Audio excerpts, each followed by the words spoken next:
that real quick for me? Oh, never mind. Hang on.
we're back into our game. Yes, yes. All right. So sorry about that little break there, guys. Gotta take care of animals when we gotta do that, you know.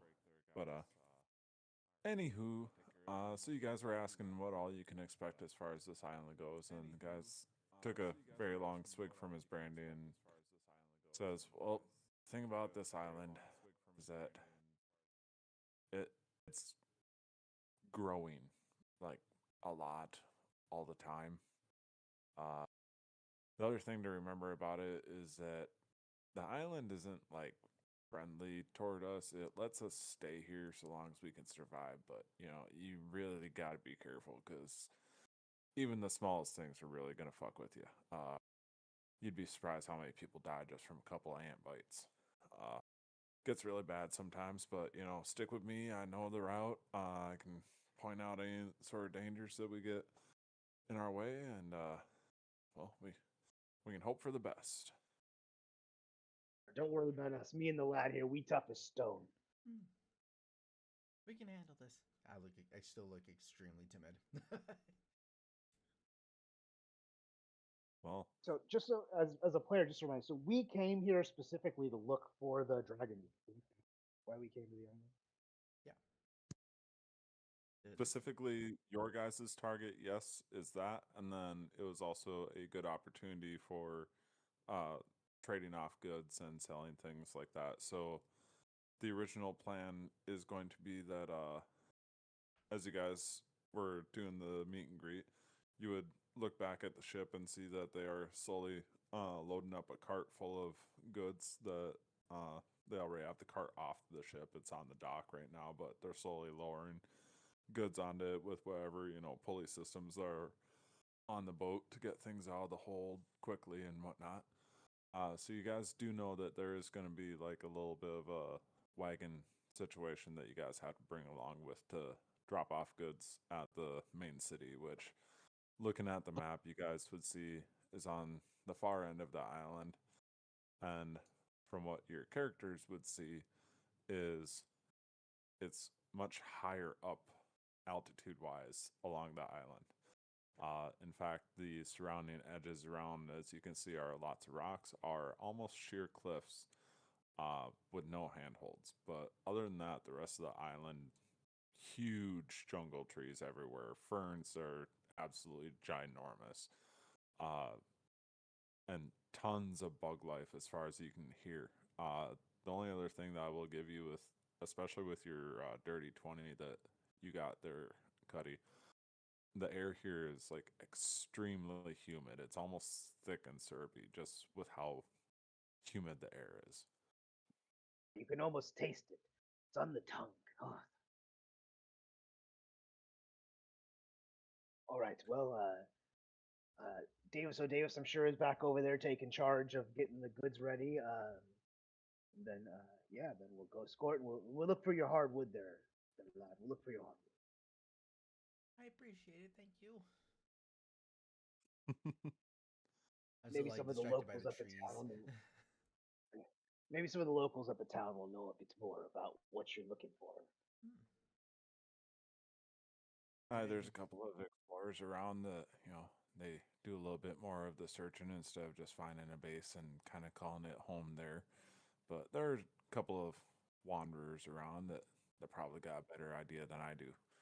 I'm one of the main guides for bringing in merchants and things like that. So, Oh, you're bigwig over here. what was that? I said, oh, you're a bigwig over here. Oh no, no, I'm no sort of bigwig. You know, there's probably a good 5 or 6 of us that do the guide work and whatever else, and you know, we're responsible for just making sure that they at least get on and off the island as intact as we can manage for them. But you know, stupid happens. Not allowed to say anything bad about it. You know, accidents and all that. Hmm? Just Don't cut yourself short, there, lad. Don't cut yourself short. I'm sure you're amazing at what you do.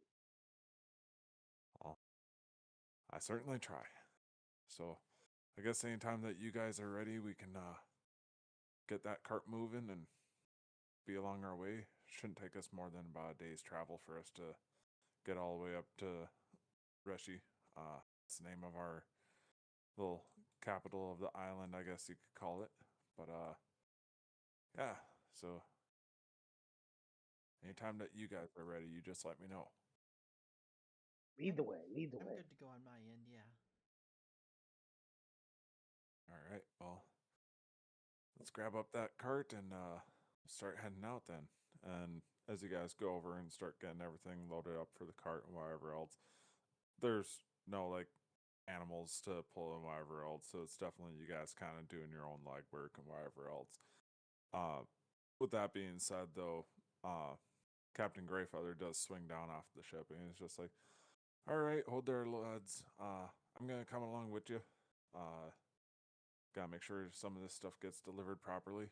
Gotta fill up my pockets in case we run into any more of the government. But Dave was saying feeling so well, so he said that he's gonna stay back for a little while today. You never know, we might be able to meet up with him if he wants to come looking around. But I'll come with you guys. I'll make sure to help out." Oh, Captain, my Captain, we'd be honored to have you. I kind of I nod, but you can tell, even though you can't see my face, that there is it's a slight paranoia and a worry about that, because I don't know if he saw what happened on the ship last time. So he's like, did he see it? Did he see what happened? You would be fairly certain that yes, he saw because again, he was out there on the ship with you guys when the sea serpent attacked and whatever else. He helped to get the rest of the crew back into safe quarters as much as you can where you're getting wrapped up by something like that. But he probably saw at least some of what was happening towards the end there. Yeah. And yeah, he still will have that same air, but he's gonna be worried. Yeah. All right. So you guys get everything loaded up and all ready, a couple of crates of different goods, textile stuff and things like that. And you get ready to head on out. As you guys start to pass through the first bits of the forest and whatever else, you do find that there is at least a little bit of a path for you guys to kind of follow. And that kind of brings you guys over to this area.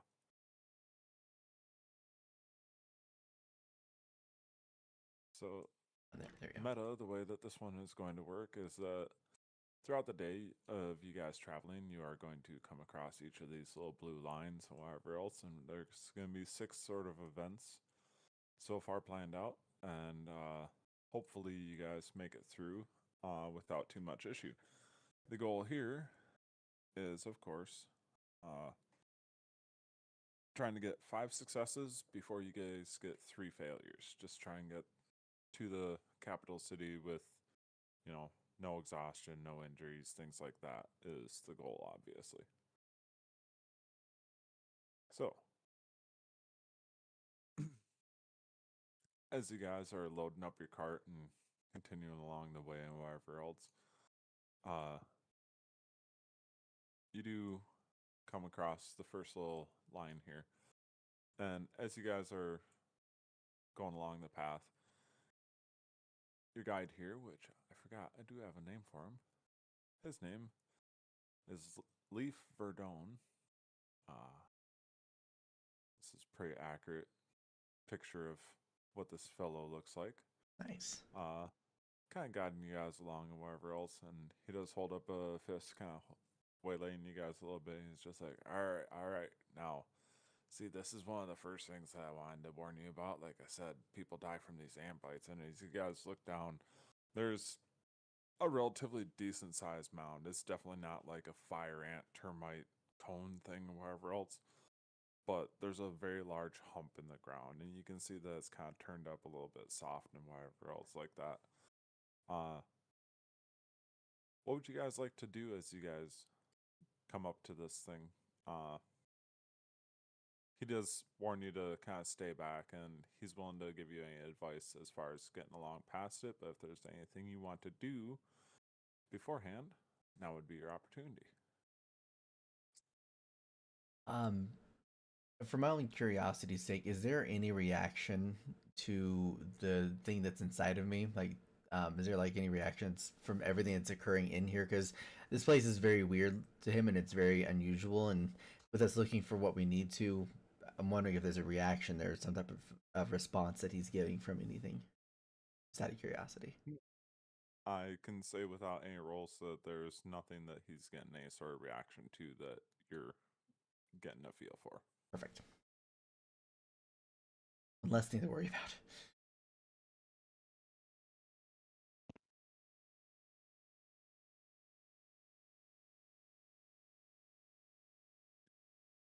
Um, what I would probably ask, I would ask, and I know you said his name, and I don't have my Word document out, so I didn't write it down. What was his name again?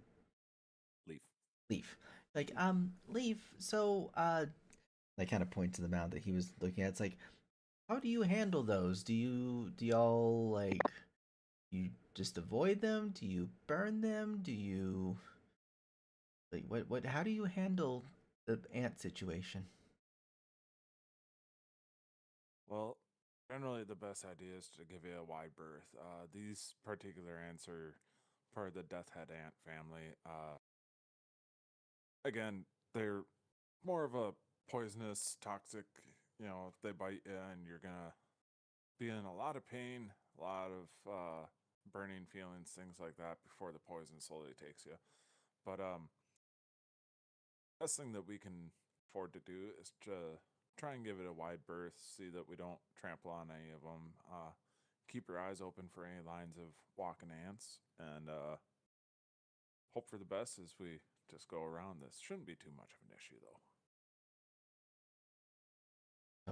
Yeah, you say that, and like I'm not like too close to the pile, but I kind of just like take two big steps like to the side, so I'm like 2 or 3 feet away from it. And be like, all right, by birth, got it. Don't want to step on one today. Careful we be then.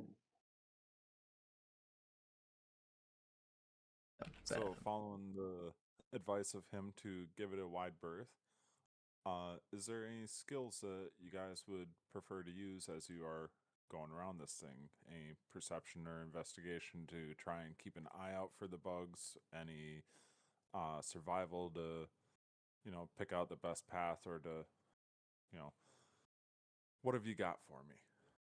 Do you just want to run and jump over it, athletic, or, you know, I, uh, I think Cuddy's going acrobatics? with the run and jump over it athletically. I'm just gonna to avoid it. I am just gonna run and try to do a full leap over the top of it and land comfortably on the other side. I want to shoot pretty wide on either side. All right. I will say then definitely go ahead and give me an athletics check for Cuddy. Um, nice. Nice. 23. Boom. And what I'm gonna do is I'm gonna skirt it, my 3 foot gap that I have between myself and the pile, and then I would like to either use survival or perception to look for tracks or any indication of them being around, so I can be watchful for them as we're going down this route. All right. Go ahead and take your pick on either one. I always stick with survival because that way I can see what other mountains will look like and I can identify them as we go. As a 9. Man, I had a 22 online. Oh, well. So I'll take a 9. I'll take a 9. We're good. So that is a So for mound. anybody, we're all dealing with the unfortunate event of D&D Beyond not working, communicating properly with Roll20. So we have 2 different numbers popping up, and we're going with what you all see on Roll20. Yep. One of those days. Indeed.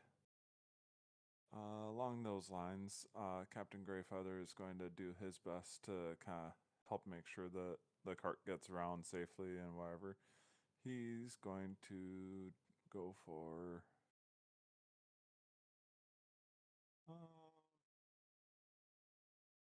as he's helping kind of move it along and whatever else, he's going to go with athletics check himself to try and help with make sure that everything gets crossed over properly and easily.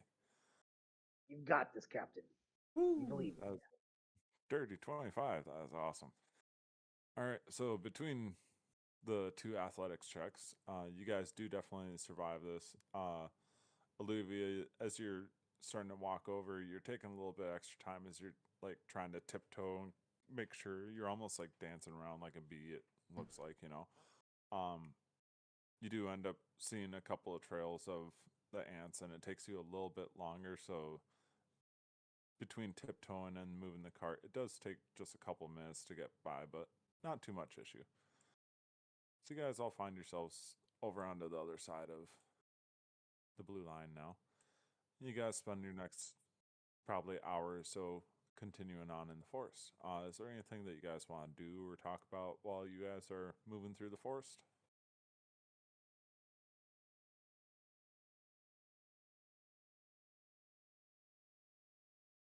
I wanted to see if I could player part is asking about this one because like I said there's a portion of the story I'm just trying to get clarification on and I told um Casey what I thought it was. The Dragonwood, do we know the history of how the Dragonwood was formed or how it was created? Like I know it's a rare wood and stuff, but I want to say it was something to do with a dead dragon and a tree grew from it or something like that. But I'm not sure if that was accurate from what we were told in history stuff, like from earlier in sessions. I don't know that we ever flat out said in this campaign Okay. where it was from. Why don't you just go ahead and give me a history check and we'll see what you know about it like that. Okay. I mean, if not, I can always ask him and be like, "What do you know about how this came about?" Yeah, with a 18 history, you would definitely have a idea that being called Dragonwood, it has some sort of attachment to dragons in one way or another. This is more of the physical attachment, literally. The yes, after a dragon has died, if the area is uh, the right sort of environment for it, plants and whatever would start growing from the corpse and whatever, and trees grown from the bones of dragons would then turn into this dragon wood. Cool. So what I said was accurate. Yes. Take it.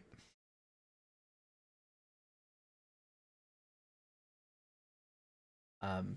So then I would ask Leaf then to be like, just out of curiosity, have you seen this dragon wood that we're looking for? Like, have you seen it on your island here? Yeah, we got a couple of.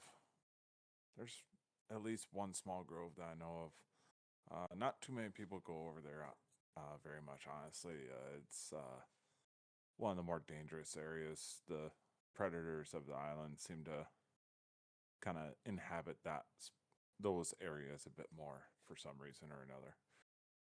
Okay. I was just curious about the dragon that was there, like if we knew how old it was or how long it's been there. But you know, if you can't because you can't go there because of all the creatures, I get it. I'll learn it the hard way. Oh, we've think just about everybody's been led there once or twice, and we've all been told the story of some ancient dragon died there, and lo and behold, as this island's life just started to explode out of nowhere, it took over the area where the creature died, and now we have these couple of really cool trees growing everywhere. It's really weird. They look like umbrellas with weird tentacles reaching down into the like stalk of the tree that shoots down into the ground. It kind of weird, kind of cool though. I don't know. It's very, very like noticeable. You can't just pass by and be like, "Oh shit, that was that." No, you'll know. Like, wonderful. Well, at least, searching's not going to be nearly as difficult. Journey's probably just to be the most difficult part then. Hopefully. All right, I couldn't help but notice you said predators. Is that just the normal wildlife we should expect, or is there inhabitants of this island that are something we should look out for on our travels?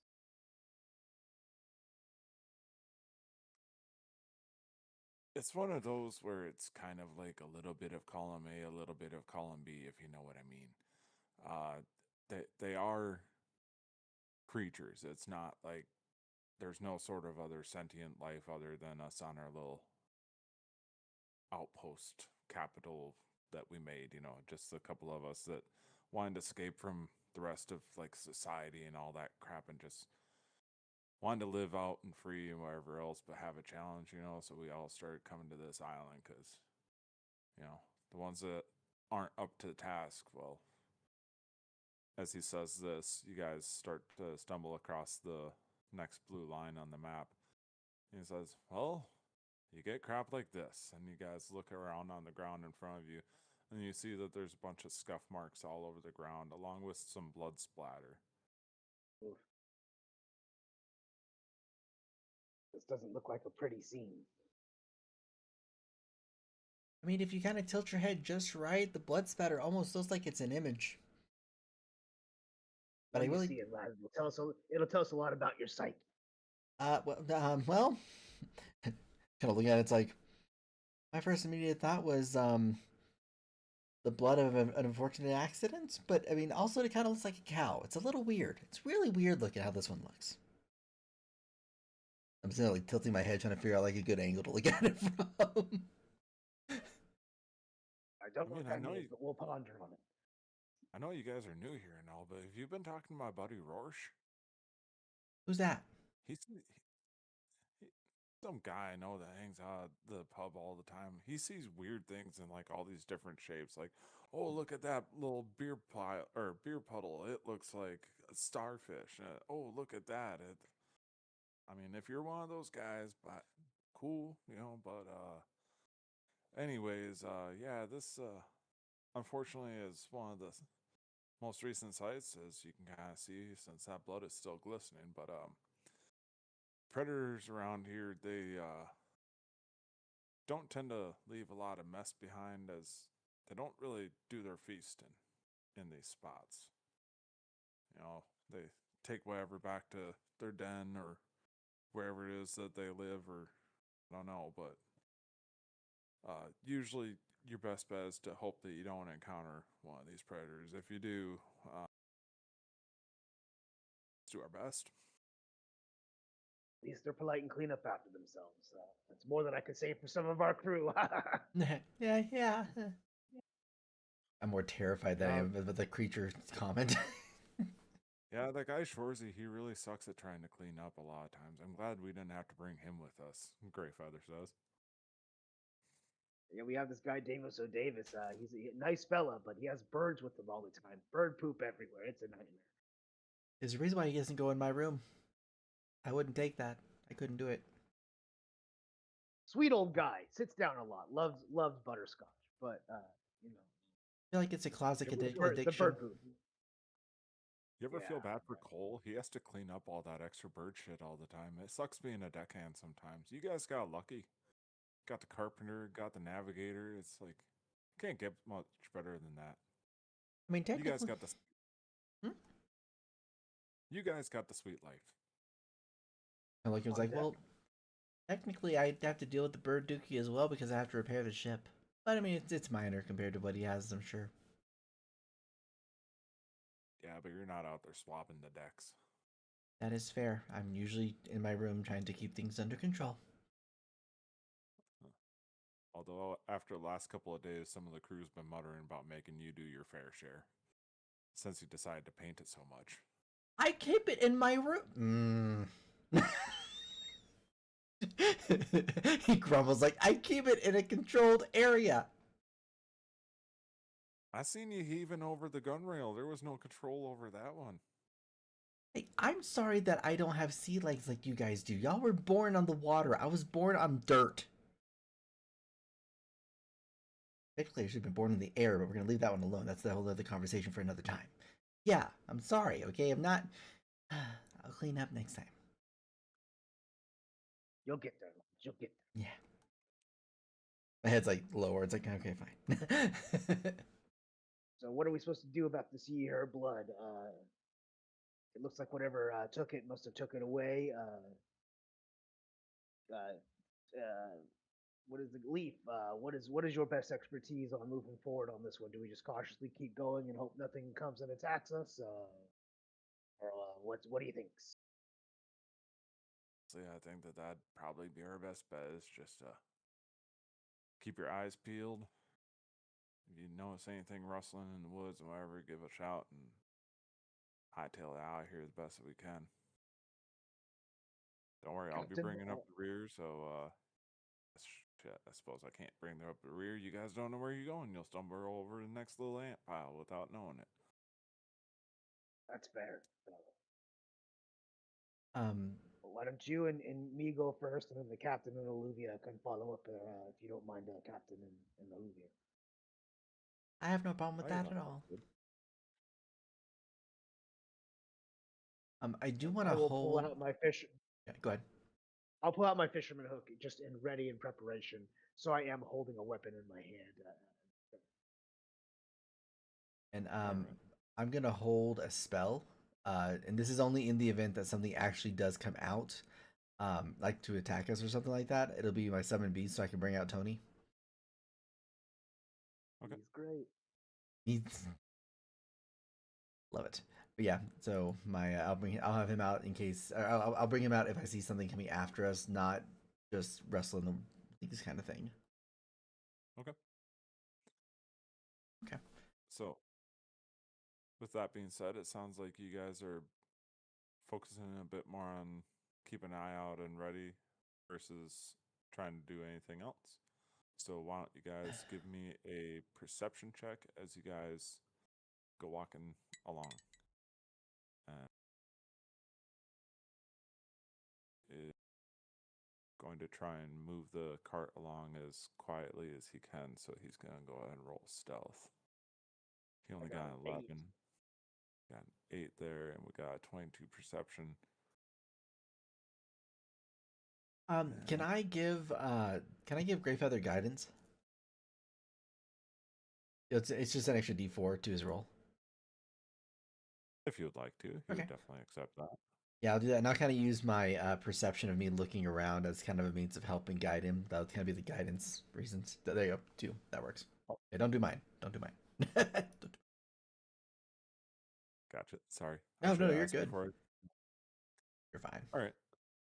So yes, with a 13, a 22, and an 8, you guys are able to make it across safely from this little attack site that you guys have stumbled across. Cuddy, you're not seeing anything stirring in the trees or anything like that, but you got your eyes out looking around in front of you guys to be prepared first. Olivia, I hate to throw a short joke at you or anything like that, but Well, I know as you you're ain't. walking, as you're walking along and you do have a lower point of view, you can't help but also notice some of the furrows in the ground and things like that, and wherever else. With your 22 perception check, I would like you to give me a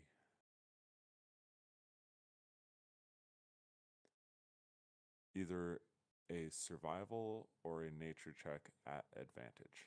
Ooh, okay. I will do survival because that's a good stat for me. I would like to inspiration re-roll that because this is sad. I would like to have something better than this. Womp It's an womp. 11. You can, That's better. 16. Okay, we're good. There we go. all right.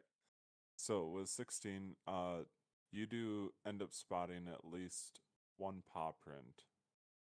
The shape is well enough implanted there without being scuffed up that you can identify it as a actual like paw print. Mhm. You know, the general shape of seeing the little pads and whatever else.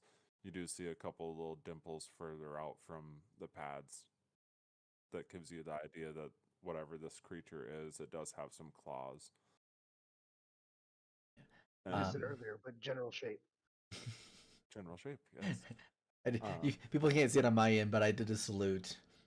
Every time we have general something, I always salute it. Yep. All right. So Hmm? you do see this, and you get the sense that the direction of the paw is more towards the deeper, denser parts of the jungle. As you guys' kind of route, as displayed by the map that you're on, is more circuitous as you're making your way up into higher elevation areas. Alrighty. Once I establish the paw print, I will ask Greyfeather, be like, Greyfeather, sir, do you happen to have a piece of paper and maybe like some like not necessarily a pencil per se, but like some lead that I can do kind of a sketch? Well, Yep. yeah, I certainly got something for you. I mean, what do you take me for? I'm the captain and I'm a merchant. Of course, I got paper and pencil on me. I He just hands off both of you to you. He does also have Uh, some charcoal available if you would prefer charcoal instead of a pencil. actually charcoal would be preferable because I want to kind of do like a rubbing sketch of the print. I want a reference copy of it just to know what it is that we're looking at and see if I can figure out what it is as we go. Hopefully before we see it, or get an idea of what kind of the thing we're looking for. Gotcha. As you go to do that and whatever else, you both notice, and he makes a comment at the same time, like, "Oh yeah, no, that piece of paper is never gonna get. You'll get like what, maybe one or two of the little pads." Oh, you say that and I kind of hold over. It's like, oh, yeah, you're right. Do we have anything bigger by chance? If you don't, that's okay. I can work without it. But No, I definitely don't have anything bigger. Now that you point that out to me, that one print is definitely big enough and noticeable enough that you won't have too much issue with uh, remembering what it looks like. right, then For for lack of better description, it appears to be some sort of feline paw print that is roughly about a foot wide. hmm. I probably tripped in it and partially when I walked by. I go, oh my gosh. And yes, it does depress down into the ground, probably a good inch or about a good inch, full depression at the bottom of the pad. Okay. All right. So then, yeah. So I'll give him back the paper and stuff back. Be like, okay, well, thank you. I just in case anybody missed it, but since it's this big, we'll all eventually see it. I'm sure. Like you said. Of course. Yeah, it shouldn't be any sort of issue. I'll say I don't want to run into wherever the fuck left that. Well, worst case scenario, if something happens, I will bring out Tony and I will protect you so you can run with the cart. I'll assume we stopped because he took some time to do this. So, like, yeah, whatever that is, it does look like a big beast, but with the might of Alluvia there, I think we should be okay. Indeed. I had to flex my muscle, and I'm just a little twig guy flexing a muscle. There's nothing there. Tony just gives a little chuckle and kind of has his shield and his little hook out now and goes, "Well, we best be pushing forward, though. These goods ain't gonna get themselves there." Right. Leaf throws out a little, I best not to be dawdling. And you guys make it past our second checkpoint. Woo! Move myself up here. Get out of the way. Give me some room. With no help from Cuddy whatsoever. Hey, you kept an eye out and you had things at the ready in case anything came out. So No, no worries I'm there. not. I'm not hurting anyway. Don't worry about it. All right. Well, you guys again are continuing on through the forest a little bit longer, and Leaf is kind of starting to open up a little bit more as you guys are making your travels through. And he's just like, yeah, it's not very often that we get any of you merchant types around here. Gotta say, it's been quite a while. Look at some of this leather that I'm wearing; it's all in tatters. We could really hope that you guys got some good stuff for us, because I mean, the most that we got is wood, and more wood. A couple of wildlife things out here once in a while that are kind of neat to hand off. And as he says that, you guys hear a somewhat familiar kind of cooing trill bird sound as you guys are walking through the forest. Davis. Uh, We are the pro song. Our boat is the pro song, so it seems fitting. And so, yes, as long as the prices are right, we'll definitely be bringing our goods back. well, we got plenty of coin to spare. That's never been an issue. I mean, mountainous terrain like this, plenty easy to start digging and find who knows what down in the rocks. And, well, there's other groups out there that have stopped by. Damn Navy. But yeah, so, shouldn't be too bad. Olivia, why don't you go ahead and take a inspiration back, as you did mention Davis. The sound that you heard is very similar to Nathan Scott Phillips, aka the bird that Davis O'Davis purchased on a previous island. Nice. So very accomplished for that. Right as I was about to say, why don't you guys have a roll for it? It's like, nope, just fucking flat out said it. Good job. There we go. Well, I mean, Olivia would have been shocked if Davis popped in and be like, "What are you doing here? Why are you here?" Right? That would have been epic timing if also Steve was just like, "Hey guys." Yeah, I just want to pop. On my end, I don't see the camera. Like, we have our Discord where we can see each other, and my camera is on, but I don't see my Discord because I don't have the window space for it. So I have no idea if anybody does pop in, because during streaming, no sounds occur except for like whatever we hear on our conversations. No worries. I try to pop in from time to time in case I notice anybody being quiet and it's on mute, or if there's like hand gestures and stuff going on. Like, no. Yeah. So I never know. Yeah. But yay. Oh. All right. So you guys continue on talking about the forest and things like that as you guys make further passage along. But that brings us up to our third area here. As you guys are continuing along the pathway itself starts to become rather overgrown, and you start to almost lose whatever sort of trail that there was. I would like everybody to start off by giving me a perception check as you try and see where any bits of the trail had picked up. Let's go. Yeah, there we go. Nat 20, baby. We're playing games, bro.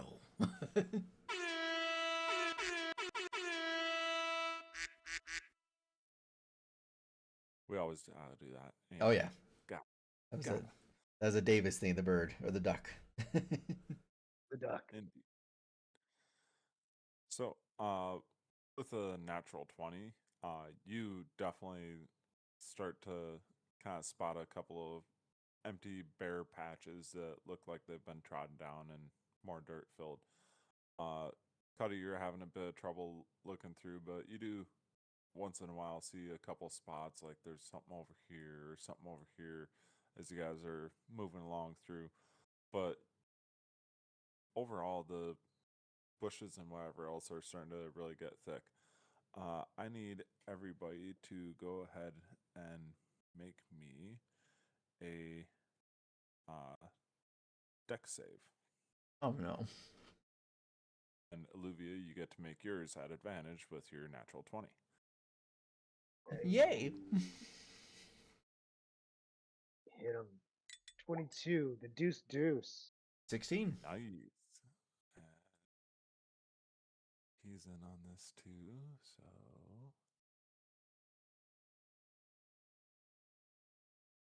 that's better than the natural 2 that I got on the actual D&D Beyond, but not by much. That's only a 3 on roll 20 plus 7. So yeah, Cuddy, as you're starting to walk through and whatever else, you're noticing that you're getting tangled up in a couple of the vines and whatever they're laying across the ground, but you're able to kick free or hack them off before any sort of issue happens. Same with you, Luvia. You're able to hop away from a couple of thicker nesting areas of vines and stuff like that. But as Captain Greyfeather is coming through, still helping out with the car and whatever else, he does. Oh, damn it, son of a. Guys, Oh, can you no. help me out really quick? My foot's stuck. He's starting trying to pull free of the vines that are around his foot. This time, Leaf kind of looks over. He's like, "Oh, yeah, shit. This." So, like I said, this island is like still growing, and this is one of those things that I could point out to you right now as you look around, and you notice that the vines are actually like kind of slithering outward, continuing to thicken and grow more and more. He's like, we should get away from this area as quick as we can. Come on, Captain, you gotta get your foot free. I'm trying, god damn it. I'll activate my primal savagery and just swipe off the vines that are on him, avoiding touching him, obviously, with the vines or with the claws, but try to cut that off for him. All right. So you're able to slash that away without too much issue. Cart is still kind of sitting there too, whatever else as you guys get him freed. Doesn't take more than a second or two for you guys to do that. It's like, all right, let's get the hell out of here. And you guys start to tug on the cart. Give me, well, at least Cuddy, you gotta give me a strength check because I'm sure you're helping out with the cart. Yeah, absolutely. Uh, Straight strength, or can I argue athletics for it? You could do athletics. Sweet, I'll take that all day. That is all right. 23. Nice. Greyfeather is trying his best to heave along the cart and whatever else, but just being freed, he's still a little off on his footing. You, however, quickly grab hold of the like rickshaw sort of handles and whatever else, give a big hit, and you guys hear the sound of the vines just ripping as you get the wheels free of the vines that have started to like grow through the spokes and stuff like that. As I do, I kind of harken back and go, see, that's why we brought Alluvia here, and I point back to when Alluvia kind of starts. Told you with Alluvia here, we're safe. We got this, no problem. Once again, flex muscle for your little twig. As for this small guy, he comes in pretty freaking handy. He helps out on the boat. He helps out in the jungle. Where doesn't he help out with? There's no suckers on the Crow Song crew. It's true. I picked a good crew, I think. I say none of you have let me down yet. The only thing I don't do is give butterscotch. That's Davis's job.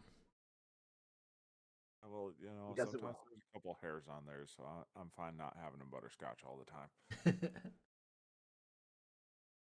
Hair's best, with those birds you never know.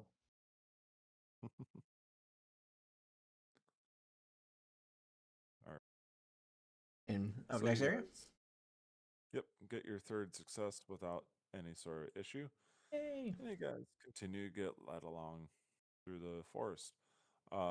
Once again, this is starting to become very overgrown area and wherever else. And Leaf kind of steps in front and whatever. He's got a machete out and he starts kind of hacking away the path.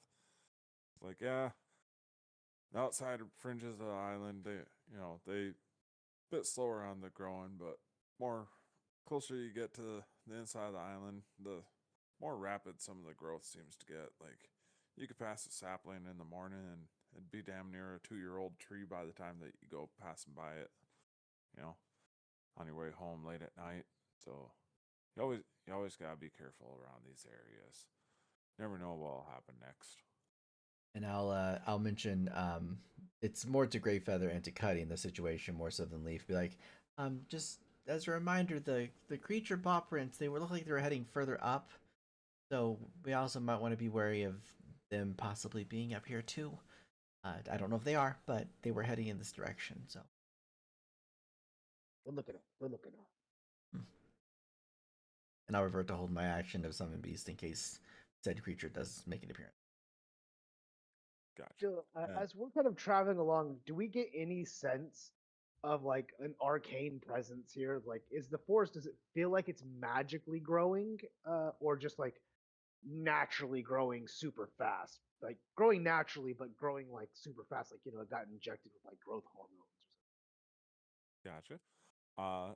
Anybody that wants to, go ahead and make me an Arcana check. I absolutely am. Also, I'm not great at this, but I'll give it a whirl. I also want an insight check later on. Nat 20, baby. The best. It turns into a 19, but still. I was like, the best part is a -1. I love it. That is awesome. So, I will say with a natural 20, yes, you do get like there is definitely an arcane vibe that you're getting from this place. It's you can't really get a feel of like any sort of specific type of magic, but it's almost like it's permeating the air and the land itself. There's some sort of magical sense going on for you. With an 18, you do not get any sort of sense. There's something to the air, but you can't pick up on it being necessarily an arcana thing yourself, Olivia. Okay. The air's thick. There's a taste to this place that just doesn't sit right with old Cuddy. I mean, everything is a little bit larger around here. I also just wanted to just to be because I want to be safe considering everything going on right now. I want to insight check Leaf just to see if he is on the up and up or if there seems to be something that maybe is off. Like maybe he didn't share everything about something and we're kind of seeing what it is as we go, kind of thing. Sounds good. Why don't you go ahead and give me your insight check then? 8, 21. We're getting some better rolls now. While being a bit of a recluse and wherever else, you do get the feel that everything that he's told you has been fully honest, and he is doing his utmost to try and make sure that you guys get through without any sort of issues. Yeah, and I don't make it obvious that I'm like, studying him necessarily, but I do kind of mentally make a note that it seems to be okay and just continue on focusing on the important things. Sounds good. Cool. So, as you guys are kind of doing this little check on him and starting to kind of get the feel for the vibes of this island and whatnot, that is going to bring us up towards our fourth event here. And you guys are walking through the couple of heavily treated areas, and you can see that it's almost like the rapid growth doesn't always like continuously mean giant things. Like you can see that there's some dead trees and things like that around you, and other smaller trees are starting to sprout up around those things as if the island is feeding on whatever dead matter that it can and reusing it in any sort of matter.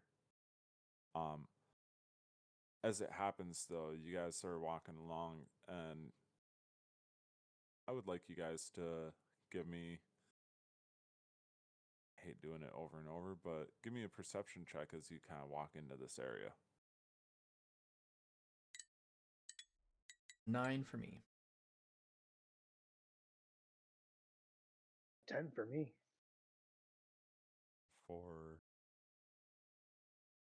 Oh, actually, sorry. Can I give guidance to I drew to give guidance to now. So I was going to say Cuddy, but now I'm not sure because Greyfeather, bro. That's a natty one. That's a natty one, bro. All right, so whoever wants the guidance, can I give it to him?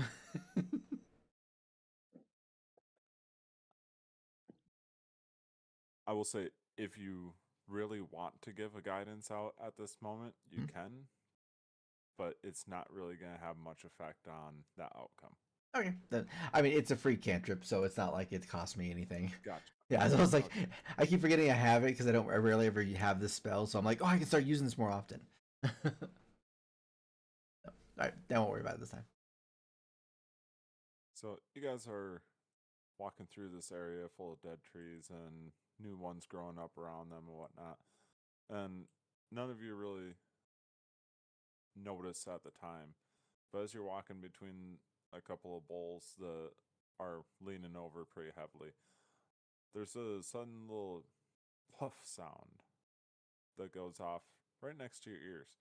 And as you turn, you see a bunch of little tiny motes and spores in front of your face. I need everybody to give me a Constitution save. Let's see. This doesn't have anything to do with being frightened, does it? No, it does not. We'll just make sure. 17.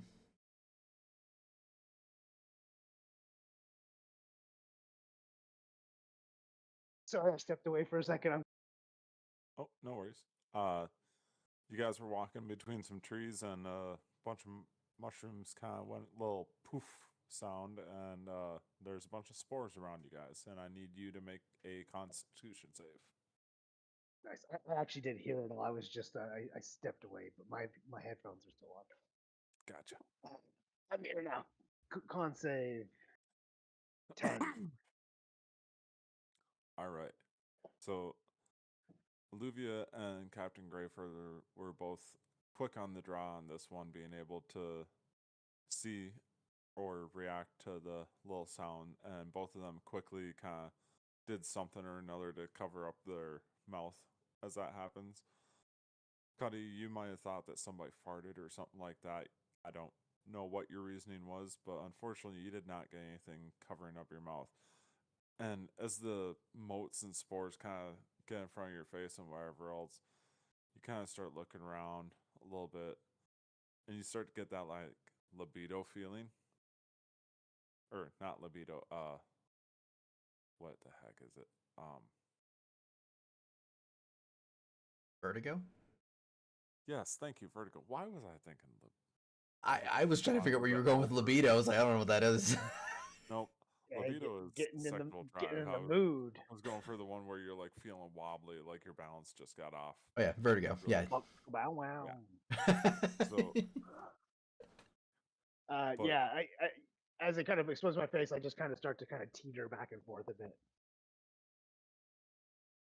and you're starting to teeter, and as you look at things, like the trees around you almost seem to start kind of move a little bit, and you could swear that one of them, like all of a sudden, a face appears in it and starts smiling at you, but then the smile starts getting wider and wider. And then you go to focus on something else. You are now underneath a hallucinogenic effect from these mushrooms. I'll be like, lad, I don't know what was in my pipe smoke this morning, but it's got me feeling really weird. Okay, Greyfeather would be like, did the deckhand spike his pipe again? This would be like the sixth time. Sitting there with a mask over, like little bandana cloth over his mouth, and he's just like, no, I think it's whatever these things are.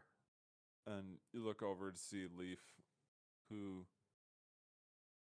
while guiding you, was not paying the most attention, but again, also had quickly pulled up like a little bandana scarf, and he's just like, the fucking mushrooms, I swear. These ones, they pop up literally out of nowhere. You don't know when it's going to happen. You hear that poof or anything like that, you got to make sure you cover up quick. This guy's going to be having a great time for the next couple hours, but we better make sure that he's well taken care of. It's not uncommon for them to start wandering off and chasing butterflies and fairies and things that aren't actually there, and kind of emphasizes that part at you, Cuddy. I'll ask him. It's like, by chance is would this? And you see me kind of looking at, like, I'm looking at the spores and thinking about this. Would this be considered a poison? What would you consider? What's happening here? Because if it's a poison, I might be able to help treat this. But because I have an herbalism kit and I also have lesser restoration, and I was going to see maybe which one I could possibly use to help with the situation. I feel like I'm just kind of off in a day, so I don't think I can really do too much to get myself out of this. Leaf does say, yeah, these it's technically a toxic kind of spore, so it is definitely a poison, but it's like one of those, it's the pollen type stuff that it releases when it gets into the body. It really starts to make you kind of trip out and see colors and wavy lines and things like that. As soon as the symptoms start kicking in, I mean, you can try and make it a little bit better, but he's still going to be loopy for a little while. I mean, if it can at least limit how much he sees things, I wouldn't mind that, because if he runs off, one of us is gonna have to go after him, and quite frankly, I got to watch the cart, because the captain's here too. Oh, don't worry about me there, lad. I'm plenty good watching the cart and watching over myself. You saw how quick on the draw I was there. Yes, sir, you were. All right. Well, then, I still want to do lesser restoration. So I'll go ahead and cast that on him just to see if I can lessen to a degree some of the reaction. But I will be keeping a closer eye, more so probably on Cuddy, but still be nearby the cart in case he does run off. Sounds good. And I just realized that I kind of forgot to do something. As I've been giving you advantage on natural 20 things for perception and whatever else. Greyfeather got a natural 1 on his perception, so he needs to do another con save to make sure the disadvantage. Oh dear. His was only a 9. Oh no. So, No. No. no. Unfortunately, I forgot about that part. And yes, unfortunately, both Captain and Cuddy are. Hey, look at that thing over there. Do you see the peanut butter and jelly spider over there? It's coming for lunch. Oh my god, I don't want to be part of the peanut butter jelly spider lunch. I don't want to be part of spider lunch. And he starts to kind of like wander off the path just a little bit, and Leaf's like, "Oh god damn it, no, not two of them. Fuck, god damn it!" He goes over, starts trying to chase after Captain, bring him back to the cart. I'm They're gonna. scary and delicious. I asked Leaf. He's like, "Hey, Leaf, is it workable if we just tie him up and leave him in the cart and we just drag the cart ourselves? That workable? Would that be something that we could do?" Do your best to make it quick, because I swear to God, these guys, if they start fucking, I'm not gonna chase them off through the forest. That's a good way to get yourself killed. But if they fucking go off on their own, I'm not part of it.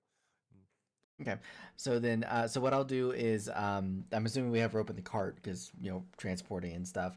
I will get some rope, and whoever Leaf doesn't get, I'm gonna go after and basically guide them back, and then I'll bind them and do one other thing at the cart. Okay, so this is gonna be the most interesting thing that I've ever come up with just Oh, on boy. the fly, but it works so great for this situation. There are two of you trying to go after two high people right now, and Yeah. it's like tripping high. So I'm going to need Totally. Cuddy, why don't you describe, are you one of those that's just kind of standing there staring off into space, or are you one of those that's literally like something catches your eye and now you're like going after it like a 2-year-old that don't know better? Yeah, no, I think I'm gonna chase the peanut butter and jelly spider because I want to have lunch. And I see it scurrying away, so I'm gonna chase that shit. Okay, I'm going to need you to make for us an acrobatics check as you start parkouring after this guy, running for whatever you can. Olivia, as he starts dashing off after you don't even know what with a 21, how are you going to try and stop him and tie him up?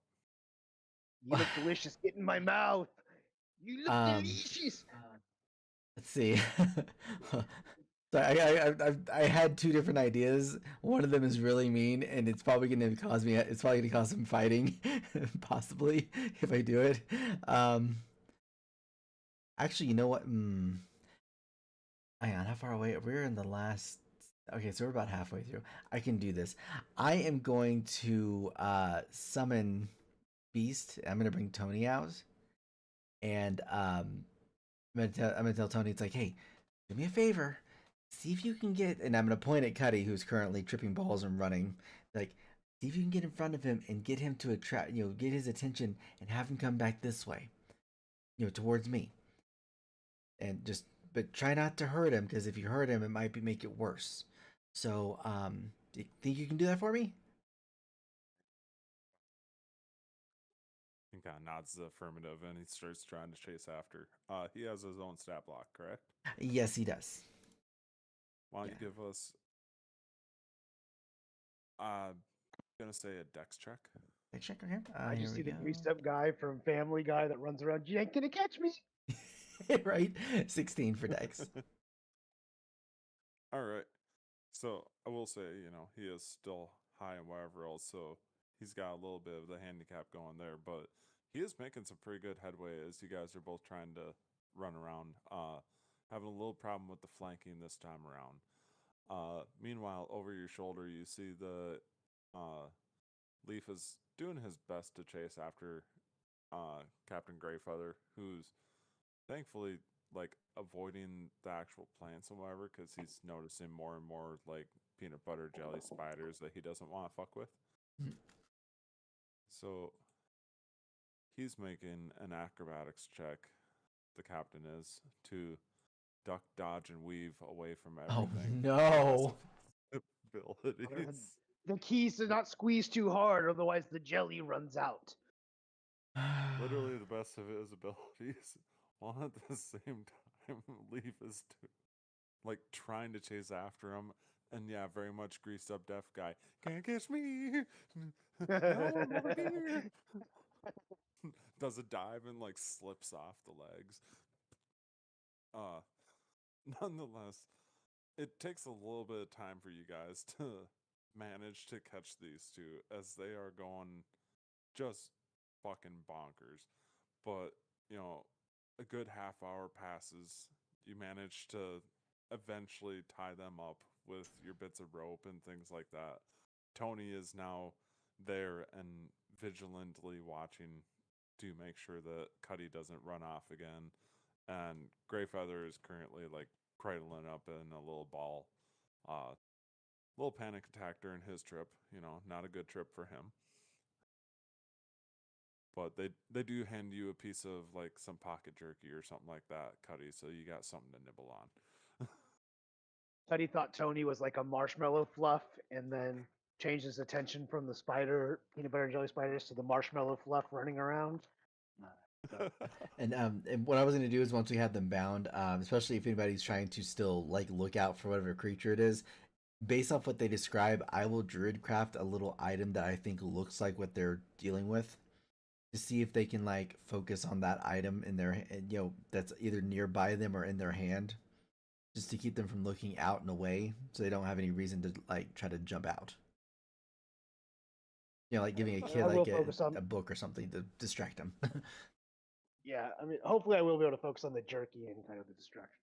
Yeah. I was gonna say you got one that's like crying and scared of this thing, and one that wants it really badly, and you're gonna put that into the same card as both of them. Well, I was gonna give it to whoever is not looking like they're getting their crap scared out of them kind of thing. I was gonna put it nearby in front of that one specifically, so the other person is less likely to see it. That like Gotcha. Giving a kid giving one kid like a tablet and giving another kid like a Switch, kind of just giving them two different things to distract their attention, so they aren't looking at each other's stuff. Gotcha. That kind of thing is what I'm trying to allude to. I'm explaining this very poorly. I am fully aware of that. No, I get it. I'm a father of a 7-year-old, and my niece is also 9 years old, and they get like 2 separate items when we're out to dinner and stuff. Like, you watch that, just don't interact because that goes crazy. Right. Then I have to pull this car over, and we're all gonna have a bad day. You're gonna have a bad day. Yeah, I do that to kind of help out with just keeping them contained. All right. So, unfortunately, that does give us our first fail of your guys' check, as is killed off a little bit more time than Leaf would like for you guys. But you make it past the mushroom spore area without any more incident, leading you on to the... I thought it was a success. For 2 of you, it was kind of a success. It's whatever your matrix is. Right? I'd believe that I just was leaning on the car and be like, I don't get paid enough for this, man. I'm saying that now because they're too high to even hear this.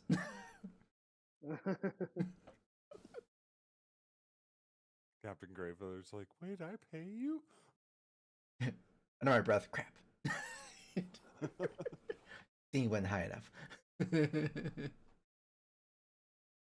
No. All right. So you guys do continue on the travel. The 2 of them are having their time of their lives, tripping balls a little bit. But as you guys continue through. Once again, the jungle area does start to kind of close up a little bit around you guys.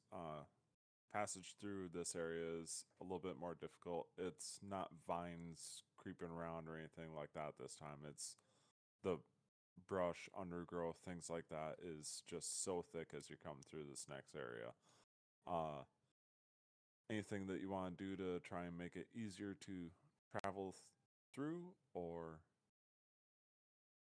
I'm pretty high still, right? So I mean, I really probably am just kind of focusing on my jerky. sounds good for you? I think Um, Captain Greyfeather is also more focused on trying not to die inside of his own brain. my I'll look at brain's my eating hand and be myself like, alive. I'll look at my hand and be like, sometimes the back's the front and the front's the back. I like keep flipping it over back and forth. Oh my god, man, how is that possible? It's blowing my mind. You know, anybody seen that? Freaking out, man. Y'all seen the Goofy movie, the Disney one, that old like the classic Disney movie? Yeah. Oh And yeah, then big goofy and, movie. and the guy's like, it's like, why do we wear these gloves? Like, what's even in these things? They like pulls the glove down, trying to look inside it. And that's what I think of when you talk about. That's all I can think about. I was just sitting there looking at the glove, like, why do we wear these things? The Leaning Tower of Cheese. Yes. Um.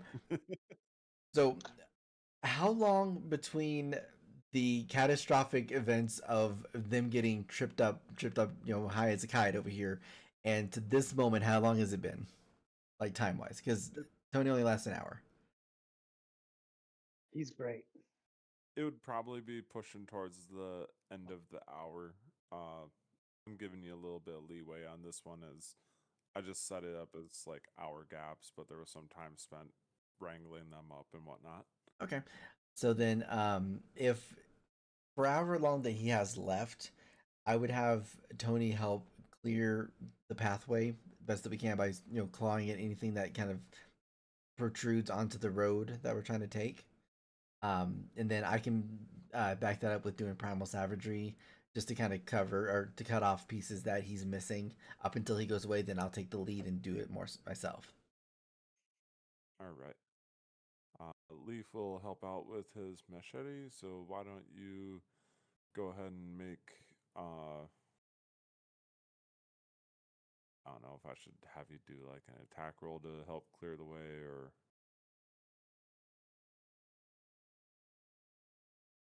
I would say either attack roll or a survival if you want to just do like an overall.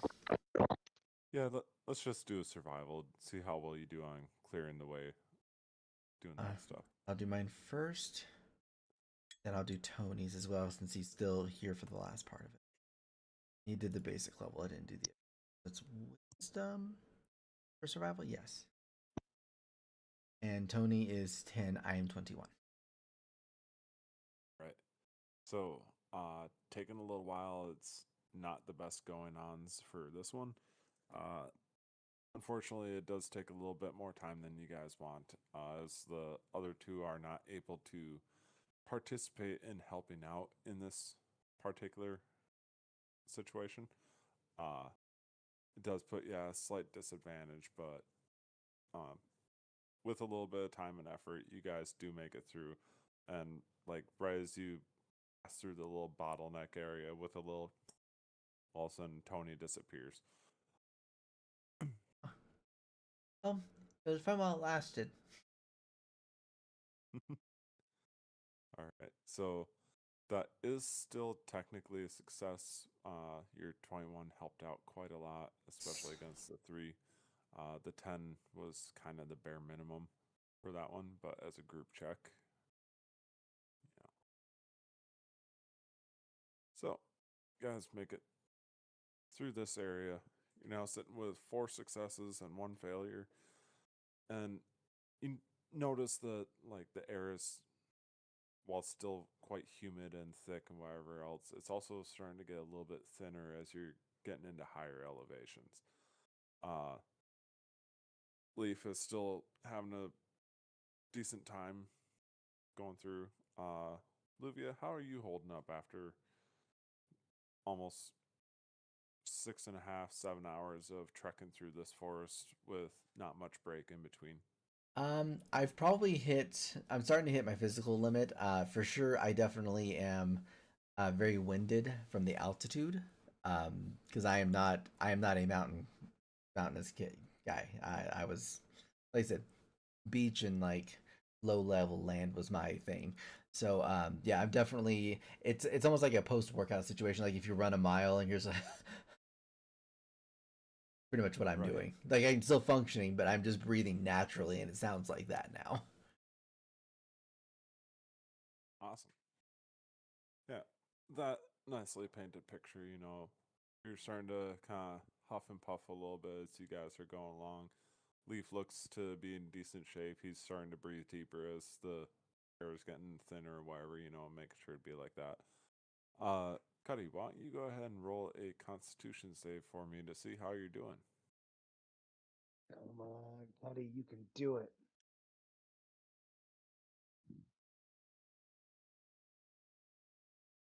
Did it roll?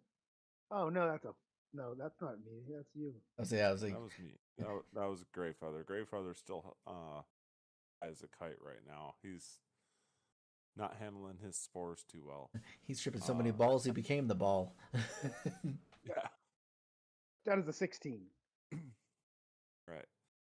Lucidity is starting to creep in for you as you guys have spent a little bit of time, and you don't know if it's the freshness of the air being up this high or what the case might be. But you do find yourself being more aware of your surroundings and things like that, and you will be able to help out with checks again.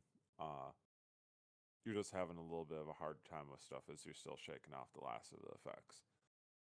Or I haven't had such a time since my time in the Royal Marines, and we ran into that peyote. Really put us on one. Oof. Glad you're okay finally. You were hard to chase down. Still seeing trails there, lad, but I should be back to it before no time. At least you can talk. You couldn't even do that originally. You talked about peanut butter and jelly, something, the creature things, and yeah. If you don't want to keep that thing in your hand, you can just throw it to the side. I was just trying to distract your mind for a bit. Oh no, it's good. And this just jerky, and I hold up a little bit. No, it's really brought me back to life.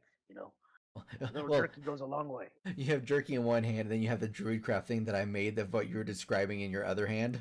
So I was like, you can throw that one away if you want to. You still have both.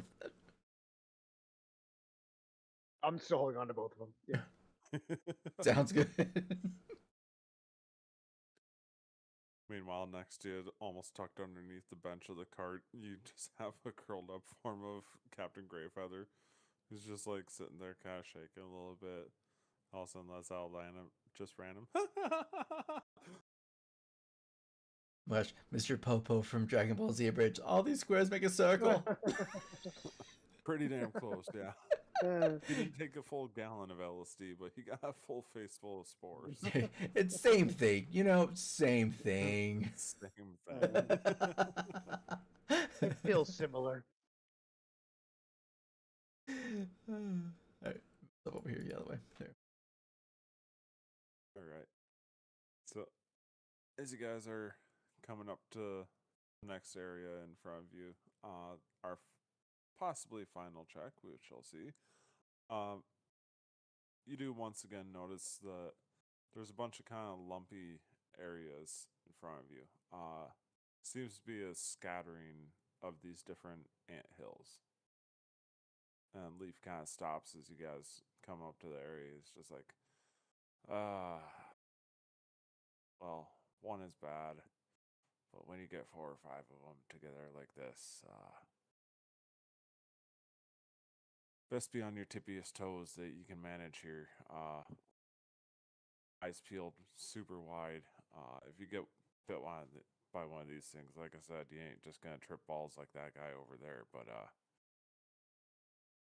I think if we try best, we should be able to manage this one. Just have some faith.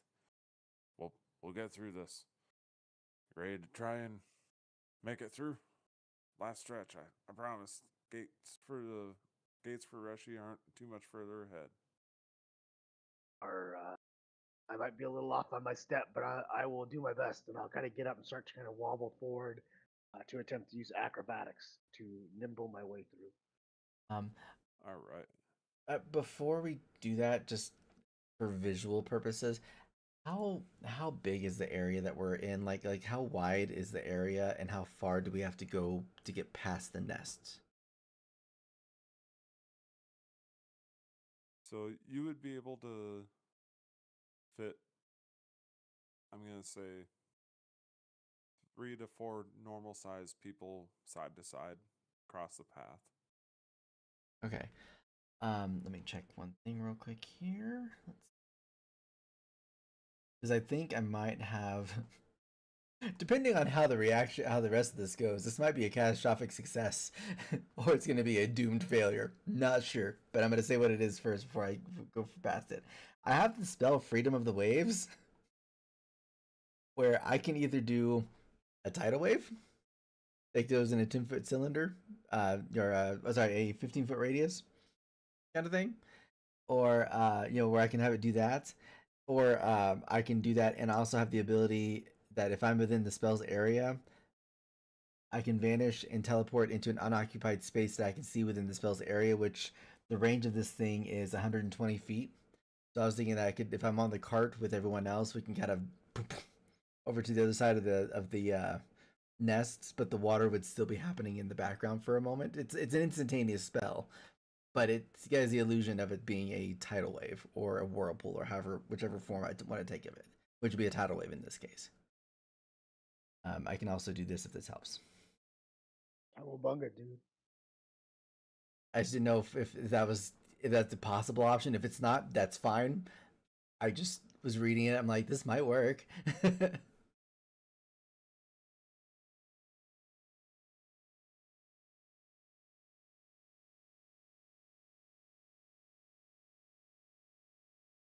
Okay. I definitely like how that's going. Uh, I will say that yes, you can definitely go ahead and cast that, and based off of where you're casting and whatever else, you can make it so that it kind of helps to start pushing the cart along, and the water would still obviously go past the cart first and start washing across these ant hills and whatever else. Okay. I like that. So, yeah, we can definitely say that you do that. As far as trying to blip, give me an Arcana check of 16. Okay. Take more than just yourself. Aha! It'll just be me.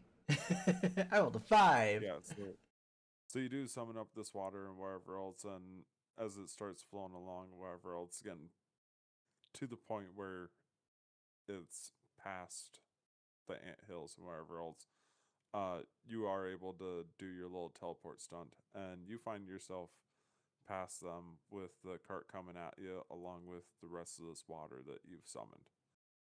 I believe that the tidal wave is bringing the cart over, and I kind of disappear, and I pop up. And it's like, oh, wonderful! I turn around and I see the cart and the water coming down. And it's like, oh man, it was supposed to come with me. I just get hit by both of them, just laying under the cart. Like, yep, this is my life now. This is where I live. This is where I live now, under the cart. Get myself under the bus. Ha Huzzah. Well, just to see how well you brace yourself, why don't you go ahead and give us a dex save to see if you grab it as you're going through, or Oh no, I just get straight pile driven. Like I'm just run over.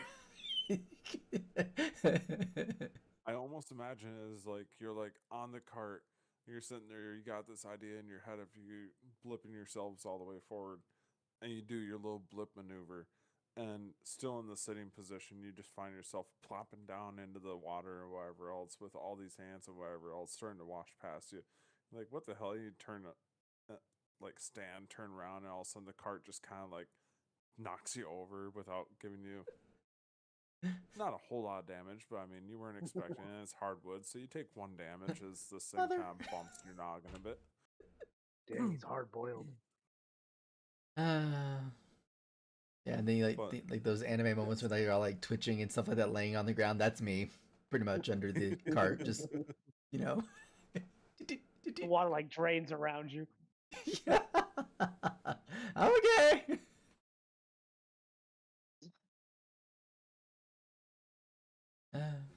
Beautiful.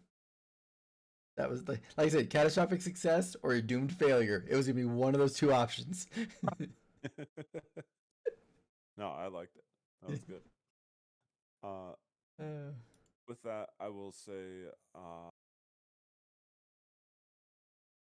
Cuddy, you do have kind of a bit of freedom or whatever else, and you know, you guys still kind of have to pull the cart to some degree and whatever else. So as water comes sliding up behind you guys, why don't you give me a strength check to help steady it to make sure that it doesn't get washed away and go over a cliff or something like that. Leaf was able to throw a 10 at it. Cuddy throws a 9 at it. I'll use my inspiration to reroll that. All right. 8. Nope. I mean, I No can better. try to help, but my strength is bad. Oh no, I'm under the cart. Never mind, I can't help. You know what? You would still be able to, like, because it knocks you over and whatever else and kind of continues to roll past, but you notice that it's starting to like head towards kind of like a ledge area where it's more hillish going downward or whatever else. So you would have time to do some sort of strength activity to stop it. Yeah, I did a 9, so I'm like Oh, I'm trying to push behind the cart as I see that it's the mud is also in there. Like, oh no. no. No.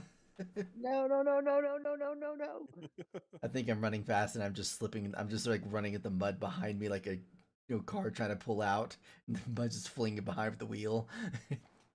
Right, you do that like lunging jump to try and get a hold of it. You like grab the back axle or whatever, and then you're just getting dragged through the mud a little bit. Like vacations after this, right? Something, anything. It does get a little bit precarious there for a moment, wherever else, but you guys do make it past Sand Hills without too much issue. You do kind of like wash up against the side area, and there was like one final hump before it will like gone over the hill. So you guys do get yourselves stopped a little bit, stuck in the mud for just a minute or two, but you guys are able to make it through with your 5th and final success. Before we get done, I'll yell at Olivia. Just think about the hardwood you're about to find, lad. It'll be all worth it when you find that good hardwood. kind of like laying myself over the back of the cart. It's like I'm too exhausted to even like give a rebuttal for that. Just thumbs up. Thumbs up. Just the hand just falls down. Like.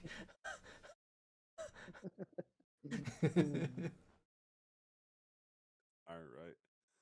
And as you guys make it around one of the final bends and wherever else, you do finally find yourselves at the top of this island, at the kind of capital area, I guess we'll call it, of Reshi. And as you guys come walking up, you see that it's a very much like encompasses the jungle feel and whatever of them trying to like, they don't have stone buildings and things like that, and a lot of the buildings are built up onto stilts and things like that. You can even see like a raised bridge area over here as you guys finally make it into town as dusk is starting to kind of settle on the island. Leaf's just like, there it is, Reshi. It's home to all of us fucking nomads that don't want to deal with, well, no offense, but people. None taken. Understand that for sure. But you're welcome, and I think we should probably get your captain there into the medical tent really quick. We got a couple different serums and things like that that'll work really well on trying to take care of people. So shouldn't be any sort of issue. We can get everything figured out later as far as who's got what for sale and what's going on. Give us an hour or two, and we should be able to scrounge up somebody that can help us out for finding your wood there. Sorry that you lost it, or what your deal is there, kid, but you know, It's okay. I mean, If you want wood, we got wood. So yeah, yeah. that special wood is very important. But yeah, no, I do appreciate it. Thank you for getting us up here to this point. Of course. Well, if there's anything else I can do while we're here, just give a holler. Otherwise, I think I'm gonna go get a drink quick while you guys get everything sorted out. We thank you for all your help on our way here. Mm. Of course, of course. Come here, Captain. Why don't you come with me? And Captain's still kind of muttering and lets out random little giggles here and there as he slowly gets led along to the big fucking Red Cross tent. Um, I'll look It's at a hell Cut. of a time. Yeah, I'm like Cuddy and be like, is it okay, real quick, if I actually go with the captain for a second? Because if I can learn what they're using for their serum, I can replicate that for the future uses. You do what you need to do, lad. I'm gonna sit here with the cart for a minute, and Okay. old Cuddy's still a little dizzy in the noggin, if you know what I mean. I mean, do you want to go over there and get looked at too? Oh no, Cuddy will be fine. I'm an old sea dog. All I need is a few minutes rest and some fresh air. Okay, all right. Well, then I will be back as soon as I know what they're doing over there. I'll come back and join you and help you unpack the cart. All right, you be safe, lad. We'll see you in a minute. And I'll kind of scurry over there and catch up with Leaf and Greyfeather. Right on. Yeah, and you guys are able to go over to the kind of healing area that they have set up, whether it's actually a Red Cross tent or what have you. But they bring them in and whatever, and kind of explain. Yep, we were going through one of them areas, and all the dead trees, and well, got surprised by some spores. Oh yeah, we know about spores. Don't worry. Which ones was it? Was it the big black ones or the skinny gray, or is it one of them blue ones? This person starts digging through a cabinet that's got a bunch of different little powders and things like that in there. I'm watching very closely everything that's happening here. Just like if I can like learn labels and stuff, be like, okay, figure this out. All right. Just so we don't take too much time into that and whatever else, why don't you go ahead and give me a medicine check as they're kind of starting to go over all the different things that they're covering with this situation. Yep, got 13. 13. So some of the things are escaping your knowledge just because you aren't necessarily familiar with what each and everything is. Some of them are very native to just this island. Mm. Special circumstances like that, names that you don't necessarily recognize. But other than that, you do get the idea that most of the antidotes and things like that are things that have been collected, harvested one way or another, and then broken down, tested with to create antitoxins and things like that from the original form. Okay. They do give you a little crash course on how you can do stuff like that and wherever else. Okay. But And I'm using my inspiration of the herbalism kit as a means of kind of bridging that gap of learning a little bit. I'm not expecting to make a perfect like replication, but be able to make a modified version that fits wherever we're going to be at, kind of thing. no, yeah, they definitely let you know that there's kind of like a basic process of things that you follow, and if step one doesn't work, then you follow on to step two, and if that doesn't, then so on and so forth. But there's, mix it with this particular ingredient first, and it should work out. If that one doesn't have any effect, then try this one instead.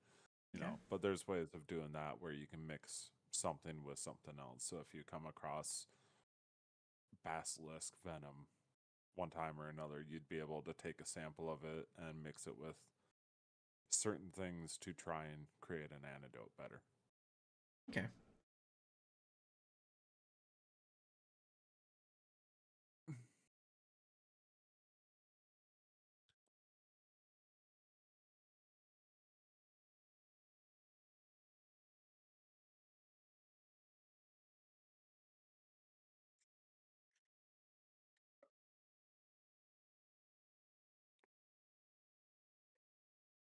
And then, Cuddy, why don't you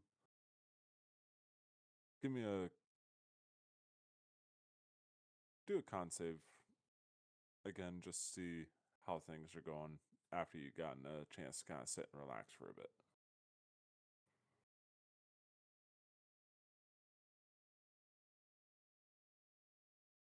I'm just hanging out, kicking it all cool, shooting some b-ball outside of the school. Yeah, well, the 12, it's, still getting a little bit of the tingle, but you're coming down pretty good and whatever else. No sort of crash or anything like that, and you're able to keep yourself under better control. Uh, just for theatric sake, you like got a little buzz going, but other than that, you're still yourself. There's no sort of mechanical difference. Just But sitting on the cart, watching it, feeling myself, waiting for everyone to come back. heck yeah. Uh, I would also like you, as you're kind of sitting there doing this stuff, why don't you go ahead and give me a perception check? My favorite of all checks. I don't think I've successfully did one of these tonight so far. We'll see. We believe in you, sir. Nope, nope. Don't believe too hard. Eventually, sir. No, I'm out of it. I'm just chilling, like looking at the sky, like looking at clouds, being like, "Oh, that reminds me of a peanut butter and jelly sandwich." Yep, you're just kind of vibing yourself and things like that. Not much going on and whatever. It is a very safe feeling place and whatever, so you're not too concerned about anything. And it's really nice to enjoy the silence of the forest without like any sort of outside noises going on. It's just like you can hear the waterfalls and things like that, and it's just other than that, just kind of silence out there.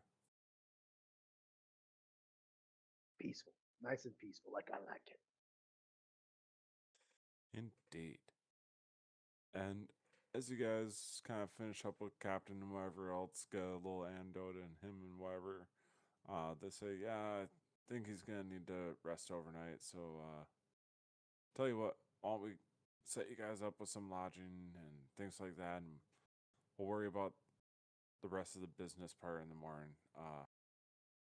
Not that I don't trust you guys, but I think I'd rather deal with the merchant himself instead of his crew members. No offense. I'm taken. By chance, do y'all have like a place to rest outside? Weird request, I know, but there's a specific reason why I asked for that. For me. I mean, if you mean just place without a roof, yeah, go ahead and grab a sleeping bag, sleep wherever you want. We are relatively safe here, but keep an eye out. Like, it's still gonna try and kill you out here. Yeah, I mean, there's a couple places I think that I might be able to use, but yeah, I can do that if y'all don't mind me borrowing one of your sleeping bags from inside. I can do that. Oh yeah, of course. Whatever you feel like doing, and he kind of does a little shrug, and he's like, "If you want to." Yeah, and I do look at Cuddy, kind of giving that look of you know what, you know why I want to sleep outside. Y'all have seen my room and how destructive it looks sleeping outside. Cody's already half asleep on the cart anyway, so Yeah. sure. Cool. So yeah, I'll do that, and once everything's good to go, then I will crash somewhere, like on a branch somewhere with the sleeping bag. All right. So yeah. And with that, I'm gonna say as we kind of have a long rest for the night, why don't we have our break time now as well? Cool. All Long right. rest first, and then we'll go. And Sounds good. I'll see you guys in we're, about 10 minutes or so. Yep. cool. We're clear on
Hey, welcome back, everybody.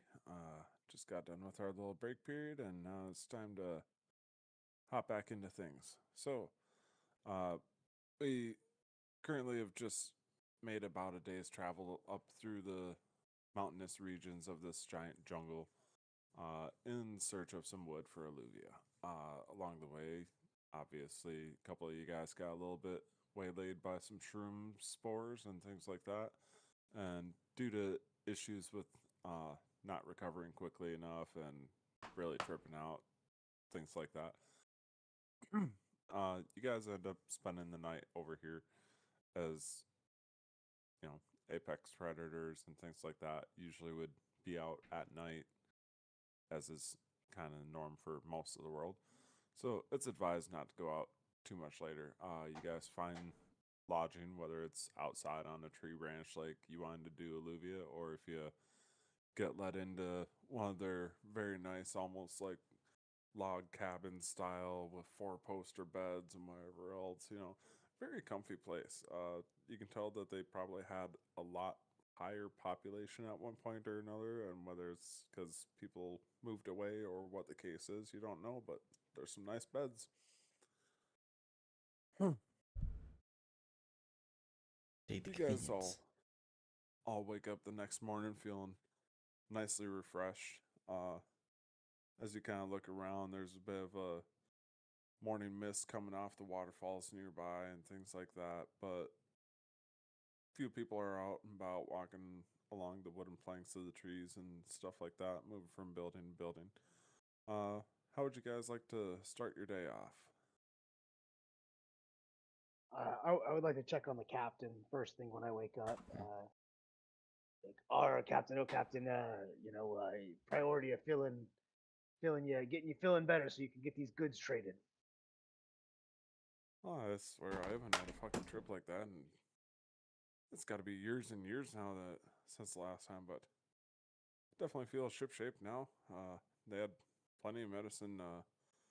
They must have done some other sort of magic or something, because I tell you, I feel loads better. All right, it's good to see you back on your feet, Captain. Good to see you back on your feet. Hey, it's good to be back. Where did Luvia run off to? Oh, the lad's around here somewhere. When I first wake up, the first thing I check to see is just, is there any like is there any claw marks and stuff that are like around on the tree? Like, did I lose control of my sleep last night? Just like I need to explain a lot of stuff here in a minute or not. Because that's what I was worried about, is that I was gonna lose it just from everything that occurred, and it's like, I assume that did anything happen last night that I'm aware of?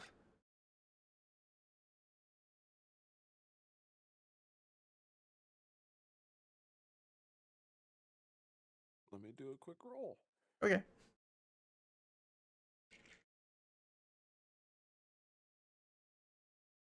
No, a bit of toss and turning and whatever else, but nothing too crazy. You don't see any sort of like claw marks in the trees or anything like that around you, and may not have been the most restful sleep, but you got a full night's sleep still. Okay. So yeah, then so once I do that, I'll come down from the tree, and I'll head towards where I know at least the cart's at, and if I see the group, like if I see Captain and Cuddy and anybody else that was part of us, I will eventually join up with them and be like, "Oh, good morning. How y'all doing?" All right, morning, lad. Feeling better this morning. I think the both of us got on our senses back, if you would. Yeah, y'all seem to be doing a lot better now than yesterday. I mean, I I was feel feeling fine quite enough good here for a little yesterday bit. too. I spoke at the same time. I didn't catch any of that. Sorry. Oh, You go fine. ahead, Cuddy. I just like I was feeling quite good yesterday too. But yes, back to my senses today. I was having a hell of a night there, but feeling right as rain, ready to dance a little jig. Awesome. Well, I'm glad. I slept pretty well last night too. I slept in the trees. It was just a safer maneuver with everything going on. You missed out. Hi. Look at these fucking beds. They got fucking four posters. They got walls all around the sides. They got I think it's actual like goose feather down mattresses or something like that. Like you Eh, missed out. I mean, I'm sure it would have been nice, but at the same time, I don't think I would. Would you want me to explain why my room in the cabin looked like their room in here? Like I feel like it wouldn't go very well if they had to explain why they saw claw marks and burns everywhere. With so many days on the sea, sometimes we just want to get out to nature. You know what I mean? That's kind of how I look at it. It was nice and peaceful out, anyways. Good view and hearing the water and everything in the background was kind of nice. It's a fair point.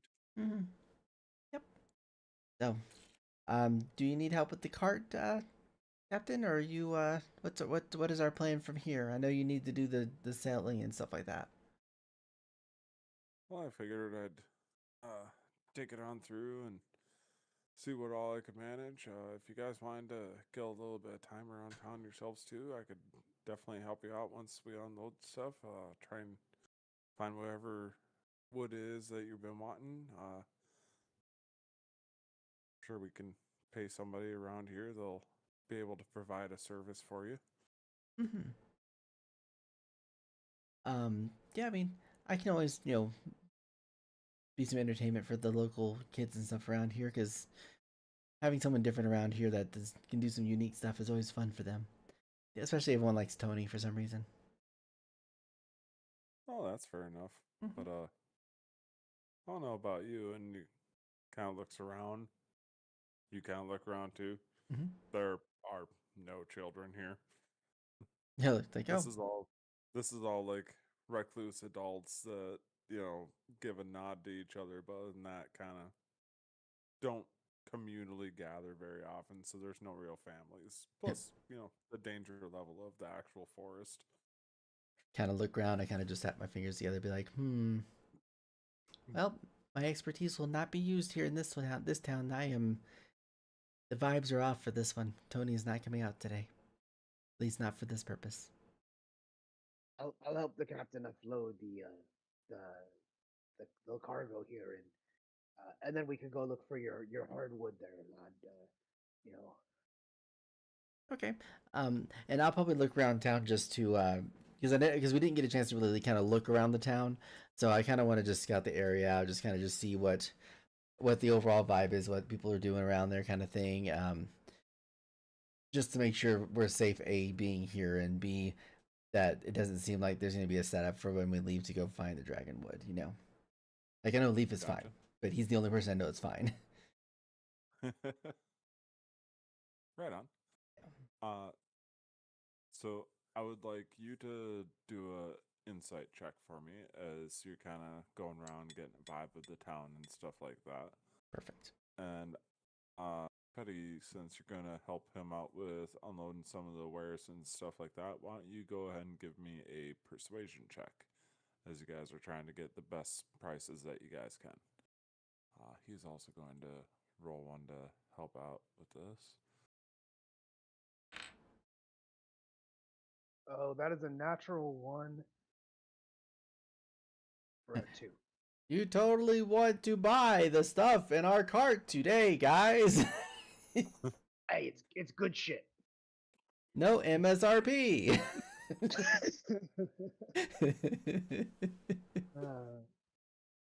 So yeah, I mean, Cody, you may not have the best idea of how to talk to people about selling the stuff. You're more about fishing than fishmongering.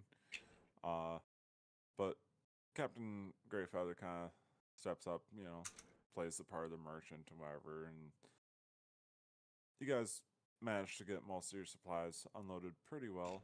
I'm going to say, uh, just as the kind of group fund, with everything that you guys sell, you kind of make out with about 180 gold pieces.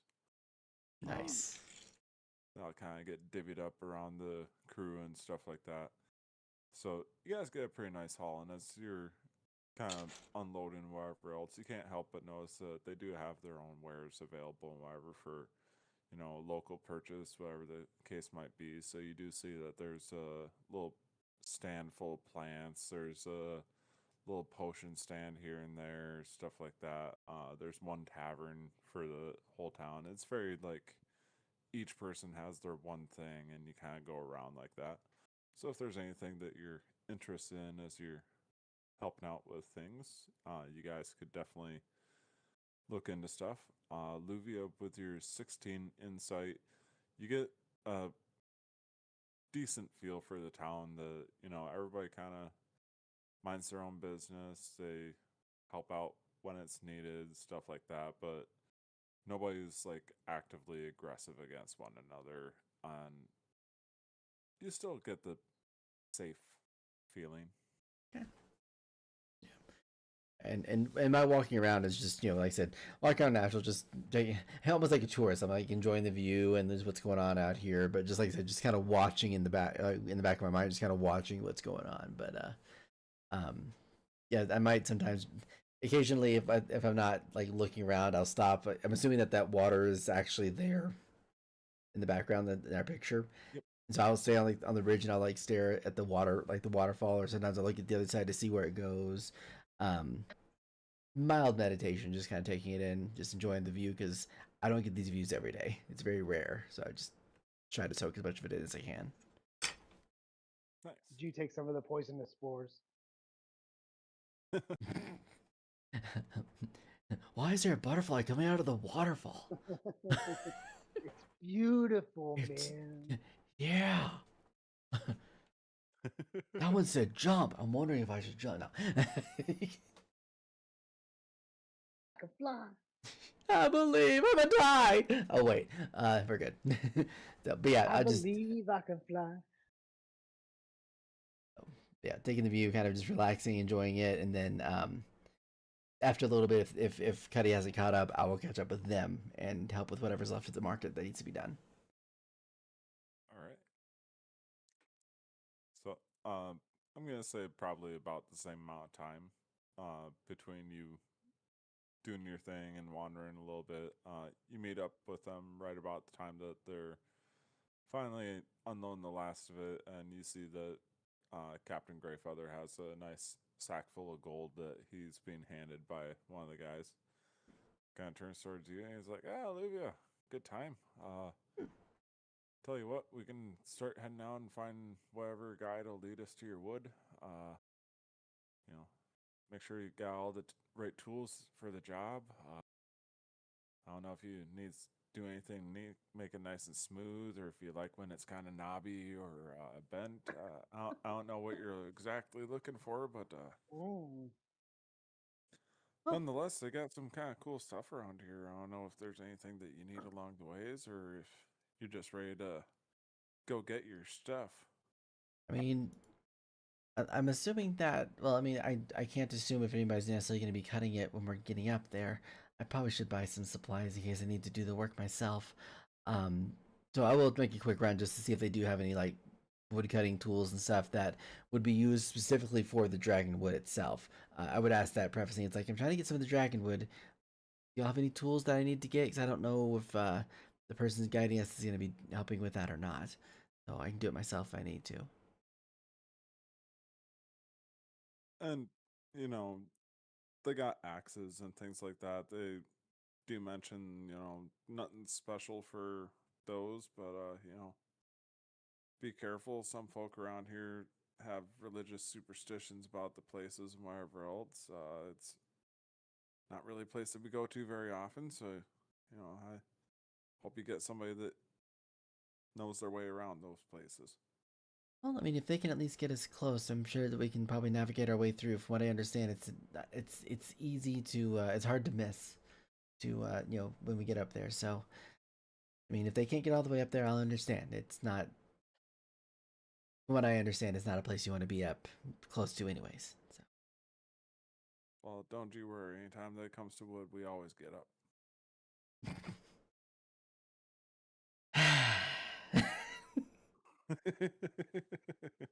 that was a player's jab. I heard that. I was like, that's a player's jab. That hurts. That you're talking to delivers that line with just the straightest face ever. Yeah, and my character just slow nods and no. It's like, oh, I'm the inside joke of the ship. You haven't even gotten to the game time. You can't start wilting already. I regret so much that it's a dragonwood sword. Okay, I regret everything about this being a dragonwood sword. Holy crap, man! Your decisions were made. You know what's so bad? The first campaign it was not like this. It was not like this, and then it just devolved into this in the second one, and it's like, damn it. Okay, well, you know, I this is my life now. I'm embracing it. It is what it is. This is where we are now. Pretty much, like, this is life. I'm just embracing it. It just, if you can't beat him, join him, kind of thing. I will rise to the occasion. Don't worry. Oh. All right, that's all you're getting from me today, though. I'm gonna give myself one a day on that one. No.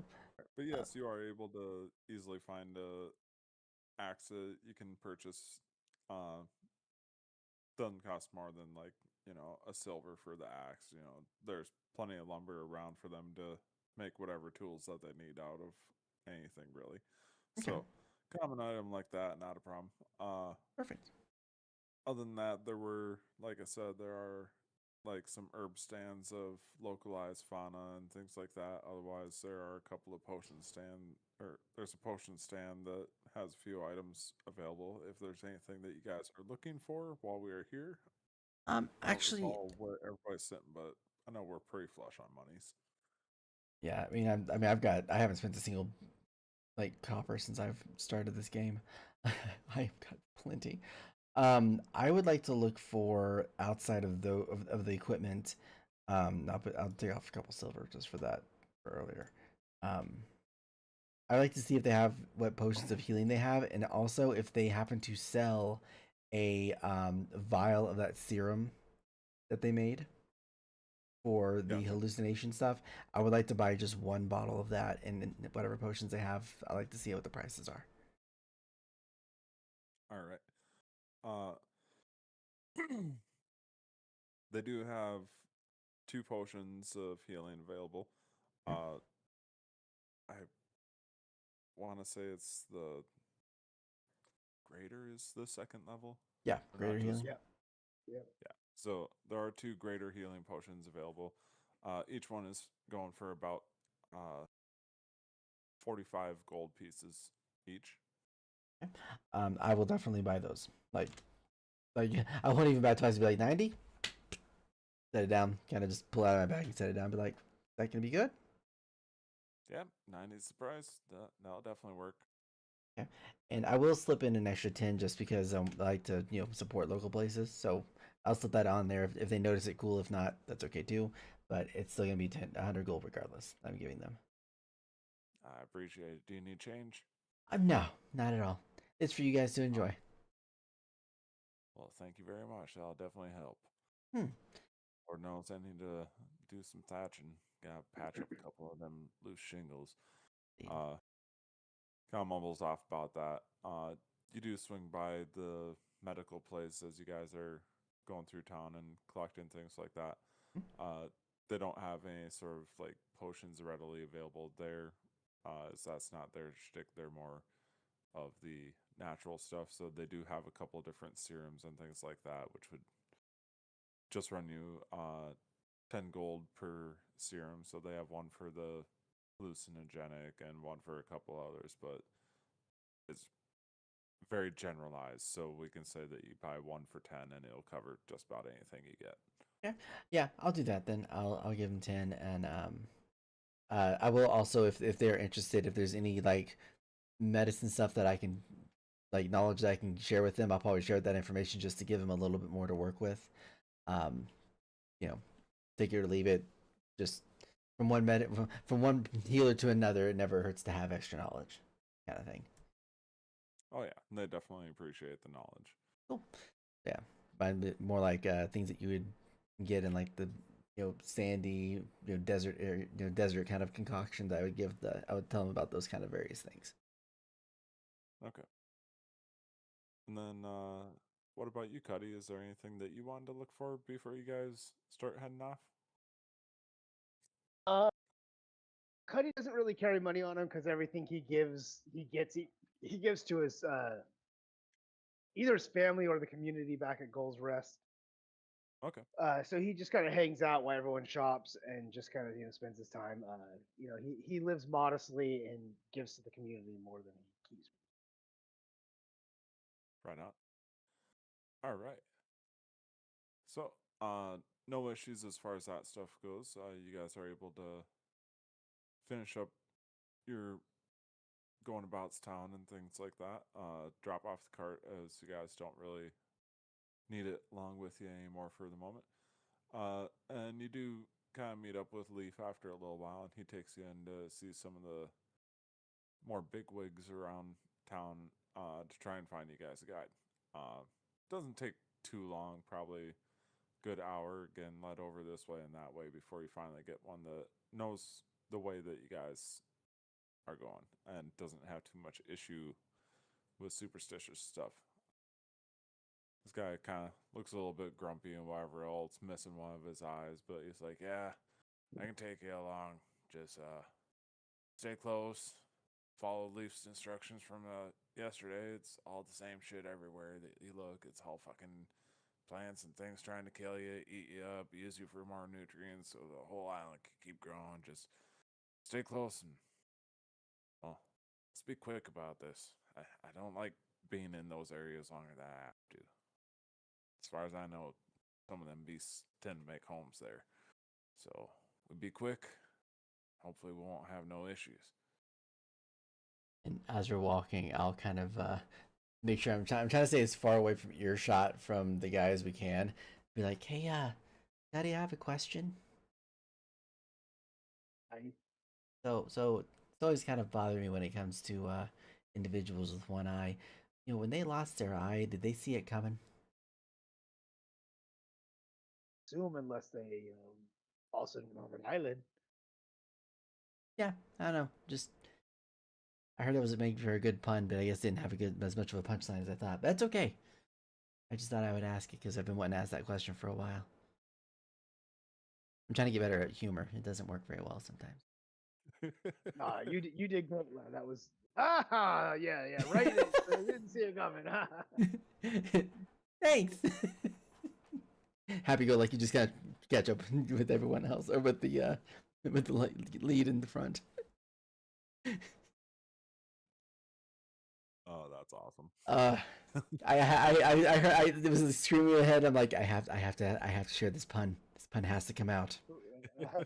It is a requirement that it has to come out. Right. It was way too punny not to. Right? It was going to be a crime if it did not make its way out at some point. Okay, sorry, we're good. Okay. So, to do one thing quick before I forget.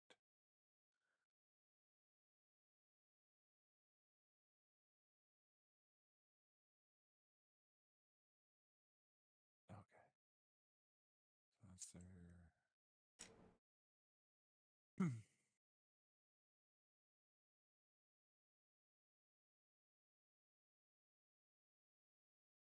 All right. So, you guys are led out of the little kind of village gathering area and what? Go along some thinner paths and whatever else. But the guy does, after about an hour and a half of travel, brings you over to a relatively large clearing. There's a very large pond that you can kind of see in this area. And along with the pond, you do notice that there are some very large white boulders and things like that of odd shapes going around.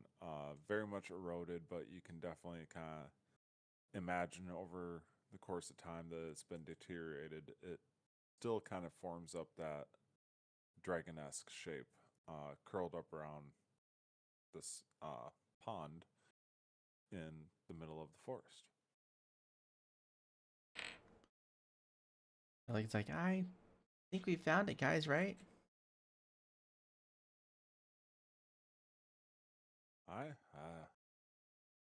Those are definitely some interesting looking trees. Mm-hmm. And yeah, before I even go to the trees, like, are we coming in from the bottom or the top? Where are we coming in from on this? You guys will be kind of coming in from the bottom. The bottom. Okay. Just 1 second, and I'll be all finished up with what I was doing. Okay. I was like spots are appearing on the map. Yes. So it's still kind of normal jungle area. There are just areas where you notice certain hazards kind of happening. Whether it's, you know, ant hills or, you know, some extra vines in the area and wherever else. But there's a couple kind of hazardous areas as you guys are entering into here. And I need to grab your guys' characters from the other page.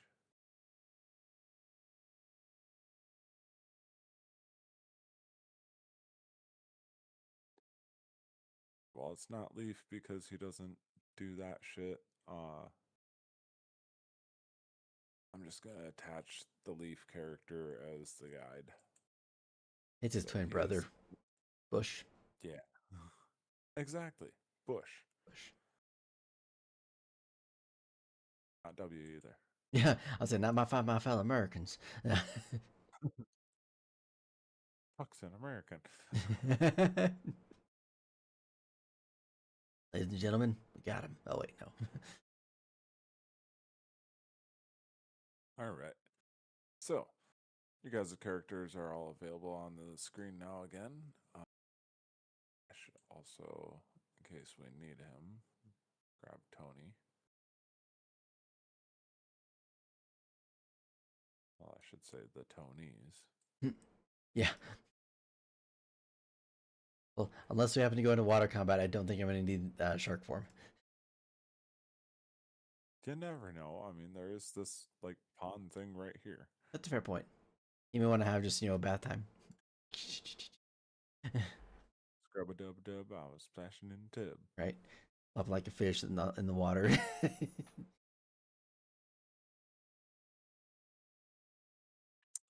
Yeah, I get where you're going. He splashed. It was taking a bath.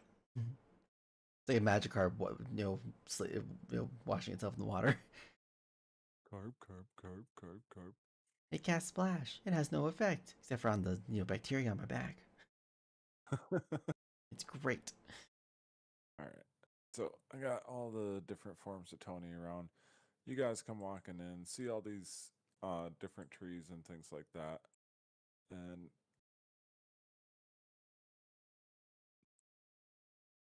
so as you walk up, it's very much like white branches and it's feeding down into the water, wrapping around some of the bone that almost looks like misshapen boulders and things like that. But it's been very distinct in this area only as it's around what you can only identify as a dragon corpse. What would you guys like to do as you start coming through this area?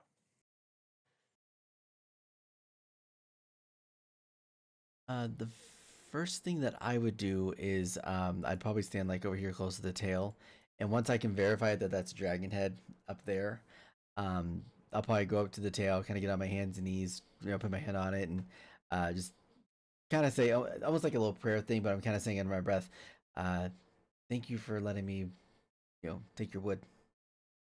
You're just trying to become across as grateful, despite the fact that it's dead. We revere the dead by thanking them for leaving whatever they had for us to take. In the back of your mind, you do hear the very rough voice chuckling away as you mention, "Thank you for receiving the wood." I say expletives in my head because I know that he can hear me. Like, son of a smurf, quit it. You're just as bad as the rest of the guys I had to work with. Worse, because you stay in my head, I have to hear you.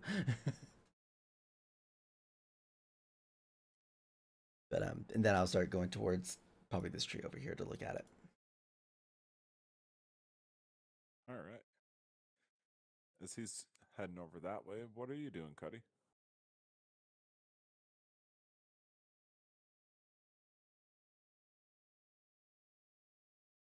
You are muted. That sucks. I pull out my hook and my shield again, as it's an eerie feeling, kind of walking into this kind of area with the bones and everything there. But this is more Alluvia's thing, so I'm just gonna continue to back Alluvia and be like, "We're right behind you, lad. We'll follow you. Follow you. What you're doing."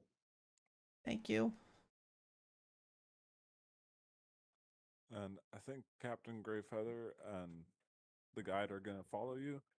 And my dog is trying to go outside, so I need to take him out quick. I take this time to, expertly examine the wood. All right. So I still have my wireless going, so can you guys hear me just fine? Yep, yeah, you're just fine. Yeah. All right. As you are examining the wood and whatever, why don't you either give me a nature check or an investigation? Do investigation. That is a 19. Very nice. So as you're looking at this one, you can definitely tell that it's about as special as you can come across. However, you do notice that this particular tree is starting to kind of wither away a little bit, and some of the wood seems like it's very brittle and starting to snap off. Okay. So I'll look at it and be like, well, it looks pretty, but unfortunately it's probably really hollowed out on the inside. This tree looks like it's going to fall at any moment. I mean, we can always check the other ones and see what we can find. Y'all want to come with me and just check each one individually, or actually, we probably should. I'm afraid Divine and Conquer might be a problem. Yes, I agree. We should sit together and, as a group, figure this out. Okay. All right. And when he gets back, I'll ask what these orange dots are. Unless he said it earlier and I missed it. Huh? I think that you should go ahead and lead the way on this one. You seem to have a good grasp of what it is that you're wanting to get your hands on. But as you guys are kind of looking around at stuff and whatever else, you do see those orange areas and whatever else. And the one that's closest to you, you do once again notice the kind of raised up, humped dome shape of yet another one of those ant hills. Oh, yeah. I get close to be like, what is it? Never mind. We're good. Back up real quick. Like, anthill. Kind of watch. I'm not drowning this one. Things are everywhere. And I will head up to this one.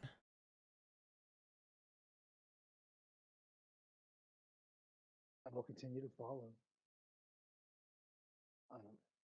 Hopefully with the rest of the group, right? They'll all come with us. Just so you're aware, that is the anthill thing. Oh yeah, I really want to step on that. I was like, you walking right on in there. Wouldn't be a good time. You're not gonna have a good time. They'll be chomping at the bit, if you know what I'm saying. Yeah. I'm still dealing with the animals, but I can still guess where you guys are at and whatever. So as you're approaching this next tree, why don't you go ahead and give me another nature or investigation check? And Cuddy, if you want to join in, you can definitely do that as well. Sure, I'll give it a try. Yeah. And I'll give you guidance just to give it a little bit of a reinforcement. Investigation is terrible. Nature is not the best, but okay. And then, so you have a total of 13 instead of 10. And then my investigation was 20. All right, so 13 and 20? Yes, 13 and 20. All right. So, Cuddy is taking a good look at whatever else, and he thinks that he finds a nice solid piece and whatever else, and he's getting ready to show it off to you. And that's when you, Alluvia, notice that there's a couple of bugs scurrying in and out of cracks on this one, and they very much look like termites. Okay. I see you're trying to break that one off and be like, Cuddy, let's not do this one. This one's got termites all in it. It is riddled. Oh, it is riddled with a bunch of them. I kind of just backed off to make sure that it doesn't get on me. Like, oh, we don't want those. Those are worse than the first ones. I'll kind of like throw it to the ground and be like, yes, the old termites, huh? They really do love the wood. Yeah, I wasn't expecting that many. I was kind of surprised. There was a lot of them for that one. All right. Well, I mean, maybe the head of the dragon will be the better one to go through and look at, and we'll work our way up to the head dragon one, the very top one that you have. All right. I am back. Oh, welcome back. I realized you say that I'm like, oh, the pieces are moving. I thought Casey was moving him. I was like, Casey's moving pieces. Great, cool, wonderful. I don't have that power. I never got the power. Dan. Okay. I have the power. But yes. So you guys do make up to this next tree and whatever. Again, kind of dodging around stuff and whatever else. And after the last tree, the guide does kind of point out. He's like, "Oh yeah, you hate to see that.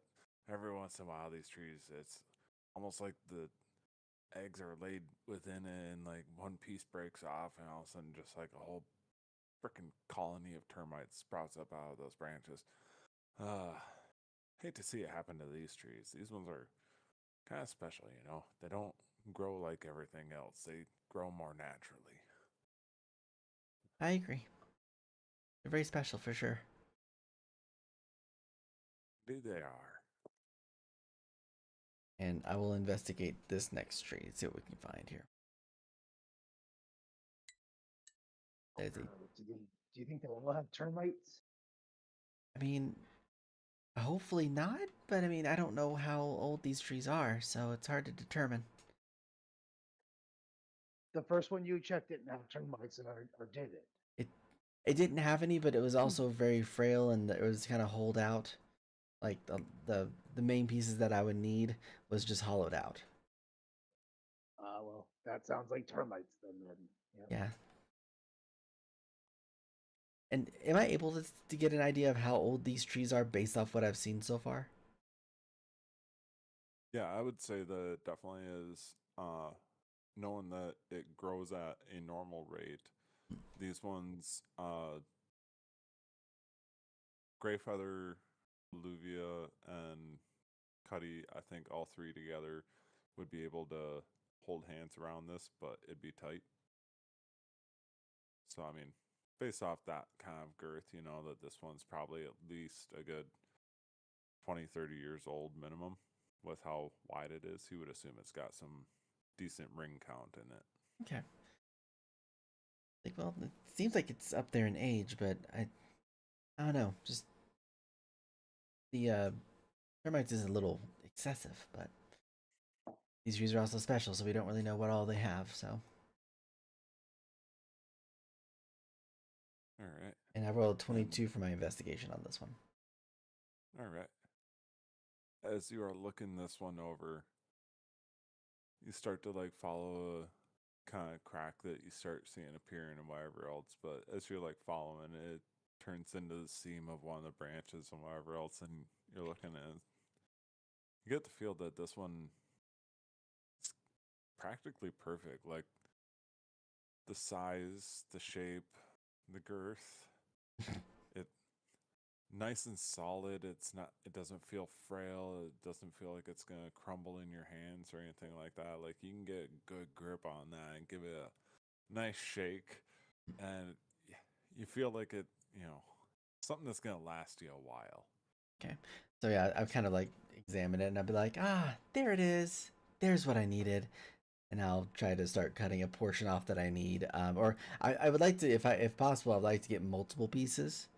Um, that way, in case the first time making it doesn't work, I have backups to work with.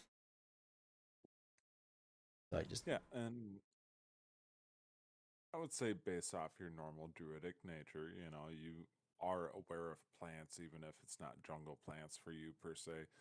You can tell you get a pretty good sense at least of which branches are kind of safe to take off and which ones aren't and whatever. And you are able to set about collecting 3 different areas that you see on it. okay, perfect.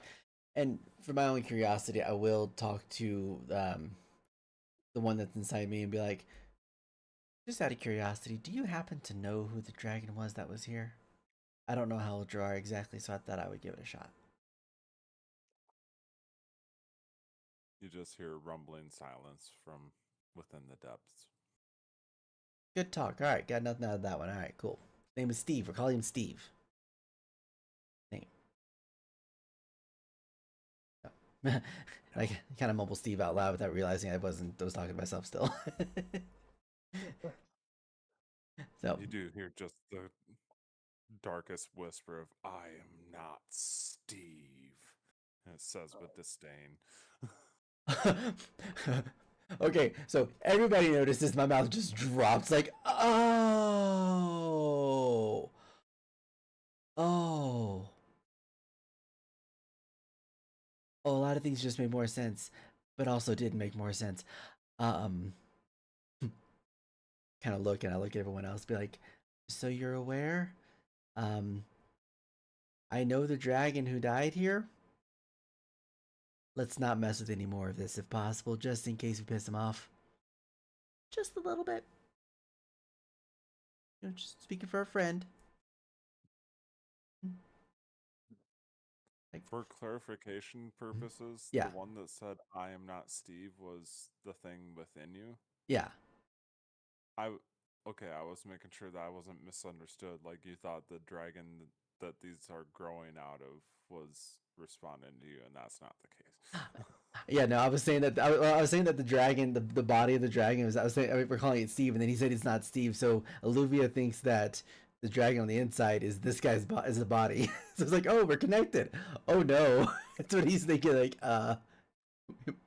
this isn't good. Gotcha. All right. Yeah. Okay. Yeah. Now, whether that's what you went to actually allude towards or not is a whole nother story. But that's how he's processed and interpreted what you just gave him. It's like, oh crud, this is the guy's body. I didn't know he had a body. So, but yeah, so he's just like, yeah, I think if we're good, I'm good to go too, guys. We got the pieces that we need. Just handle the bones with care if you decide to touch them.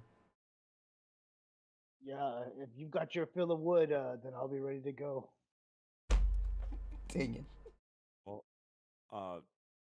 actually, as you guys are identifying the areas and you were starting to have that conversation or whatever, are you alone going to be chopping down wood? Are you going to have other people do it with you so that it gets done quicker? I mean, if anybody's willing to, I was open to it. I wasn't sure if, because certain people are like, it's like a religious thing and they probably don't want to be involved.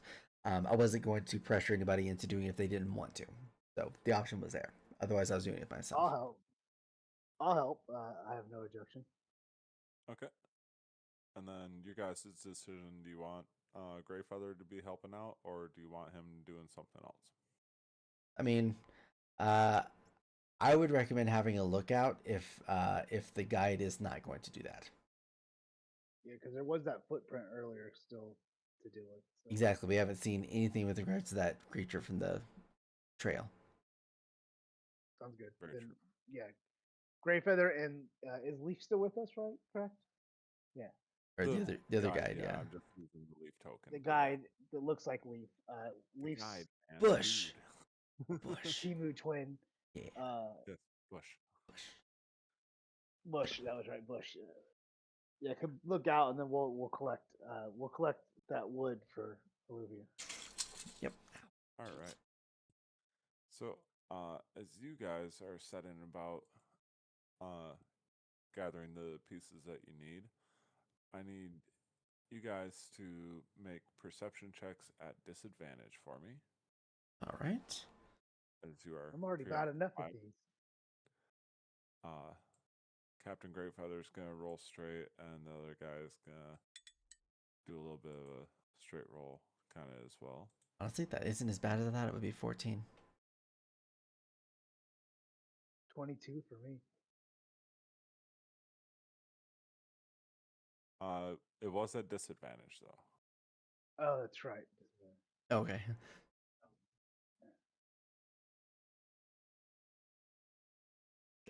Okay. Fantastic. That's some good numbers right there, man. Dirty 20. So yeah, as you guys are starting to hack away at the pieces of wood, you do hear some rustling noises coming from the trees, which is interesting because it's kind of the first noise that you heard all day. Like before, when you first came to the island, there was a bit of the like cicada sound and whatever else, and then later on there were some of the bird noises similar to the one that Davis has. But for a while now, it's been really quiet, and suddenly you hear this rustling noise coming from some of the trees ringing around the edge of the northern side. Uh, what are you guys going to do? Something seems to be approaching. Have we finished cutting the trees, the parts that we need, or are we still in the middle of that? I would say that you probably are just about finished up with one piece each, and you have one more piece for you to gather. Okay. So what I will do is I'll take a moment. Since I know that it's coming from the north side, I'm going to put my hand on the ground. You'll see the pool of liquid come up, and you'll see Tony come out from the liquid itself as I do summon beast. And I'll tell him it's like, stand guard here. If something comes out from out there to come after us, make sure it doesn't get to us. And then I'll go back to chopping the wood to get the last part that we need. And it's only second level. I know how important this is to you, lad. So I'll keep chopping the wood until we get done. Otter, it's the best we could do, and hopefully the captain and Bush can cover the ground till then.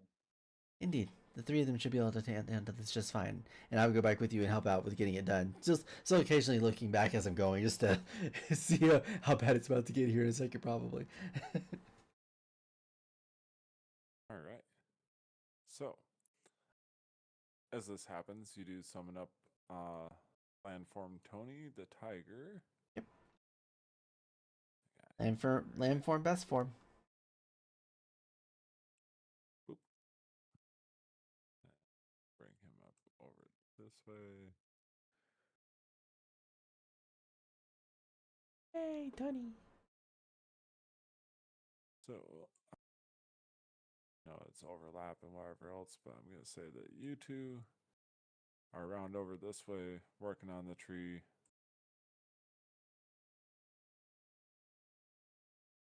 Guide and captain are both over here, kind of taking up positions around it, starting to get ready for anything that's coming that way. And as you guys continue working at the tree a little bit more vigorously than you were before, as things are possibly happening, I do need everybody to roll me an initiative. Woot woot. Wait. I'll be going last. Saving the best for last. Weedle.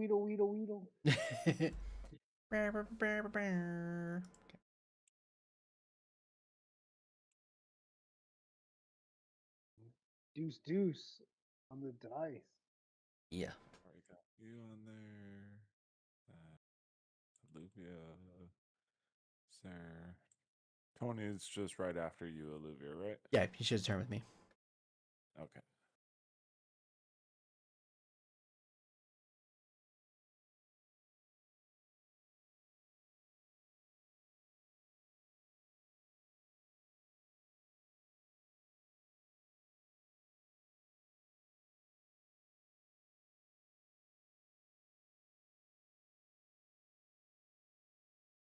All right, there's those. I need.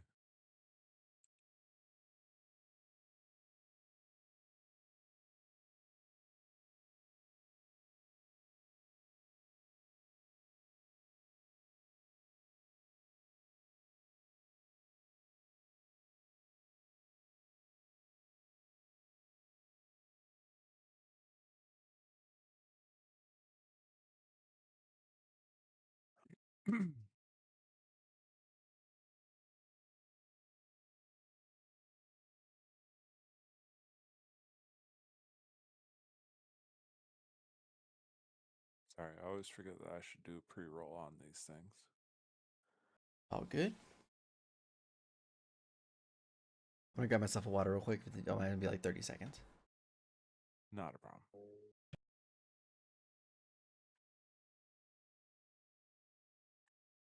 I just clicked on mine, so mine.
Captain Great Feather needs his yeah.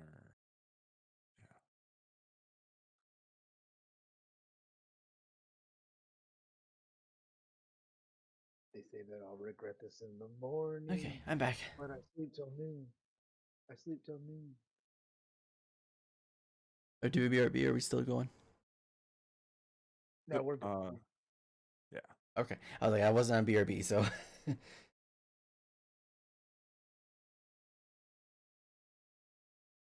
For those that did go BRB, you didn't miss much. We were just hanging out waiting.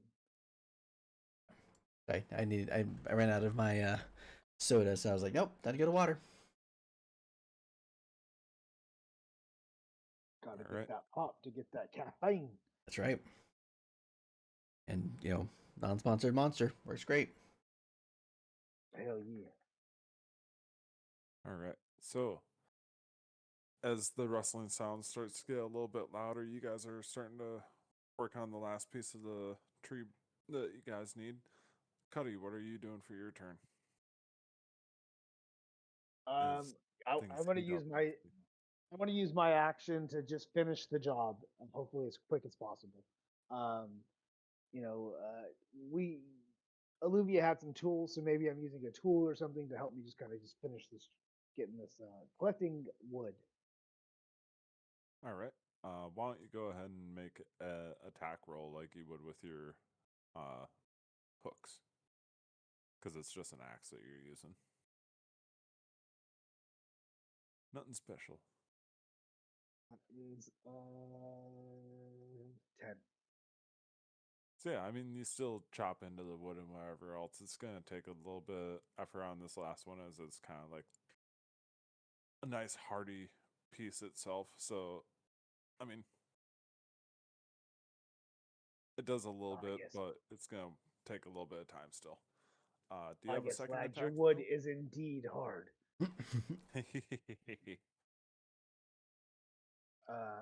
Yes, I do have a second attack, so yeah, if I could just use the attack action, then I will just make my second attack to try to the same outcome is hopefully what we're going to come to. Yeah, go ahead and make another attack then. That is a 17. Awesome. Why don't you go ahead and roll an actual damage amount on this one? Some dice. That is 10 damage. No, 16 So damage. 16 on here. Yeah, I'm gonna say that like with this, the first one you probably just like got kind of the notch mark in there and whatever else. You wind back and you hit pretty much the same spot, whatever, and you start splitting the limb really good. You will still take another whack or two. It's like right there, but you weren't able to clearly get it out just in this turn. So you got to line it up first. Once you get a good notch in there and line it up, then it's the second hit that really counts. Hmm. Alright. Yeah, and then that's it for me because I don't really have bonus action, and I'm just gonna stay here to finish this job until this job is done. So Sounds good. Then that's gonna bring us over to Bush, despite saying Leaf. He doesn't really know what else to do, so at most you see him kind of start to pull out a bow and arrow, and he pulls the drawback on it. He's like, if anything comes through, I'll make sure to try and take whatever down that I can. She'll bring us over to Alluvia. Cuddy's already working pretty good on this branch. Anything you want to do to try and help him out? Yeah, I will. 'Cause I'm assuming I probably bought more than one since I was gonna have help because I wouldn't have just bought one set just for me then. No, yeah. So I'm gonna follow up his hitting the wood by me chopping it down in the same area, just like a different angle to try to get it to go down faster. All right. would You you say mean- we're double teaming the wood? Yeah. Yep. All right. Really know how to work it. Bob chicka bow wow. Oh my gosh. Actually, you know what? Better yet, I can do a thorn whip to try to pull part of the branch over to kind of fray that section that you're cutting off to make it a little bit thinner. So I'd like to do that. Gotcha, you're trying to snap it off instead of just cutting through. Yeah, well, like try to help loosen that part of the wood that he's cutting through. That way he can cut it cleaner. A, and B, it'll go out faster. Gotcha. Okay. Yeah. So so I'll kind of like I was doing some cutting originally. I step back, have a twig in my hand, and you'll just see a vine come out of come out from my sleeve basically, and it wrap on the tree and pull. That one attack. It's going to be a 17 to hit. There were so many in there that I'm just gonna let it go. I know. I made like a string of puns on that one. I'm like, you know what? You're free to acknowledge however many you want to, but I wasn't gonna go down that route. I'd be like, forget. This is definitely a guy stream. Just 100% it's guy stream. All right. And it's an 8 total for the piercing. Yeah, I will say that the combined effort of you two doing this, like he gets the notch in there, starts swing back for the second one. You see where he's going for. You use your vine whip and start pulling it aside a little bit, and he whacks into it. And the combined effort is enough to break free the branch. You do now have 3 separate pieces of this dragonwood in your possession now, but you know that there is rustling and stuff like that going on in the forest. Any sort of bonus actions for you or anything like that, or anything for Tony? I'll say for me, my bonus action is actually going to be having Tony move up, and I tell him it's like just stay at the ready. Keep a distance about 10-foot distance between you and the orange dot, or him and the mound. That's what it is. Okay. So I stay 10 feet away from the mound. Be ready for whatever comes out of that tree. Whatever it is, it's there. And that'll be it for us. All right. And that bring us over to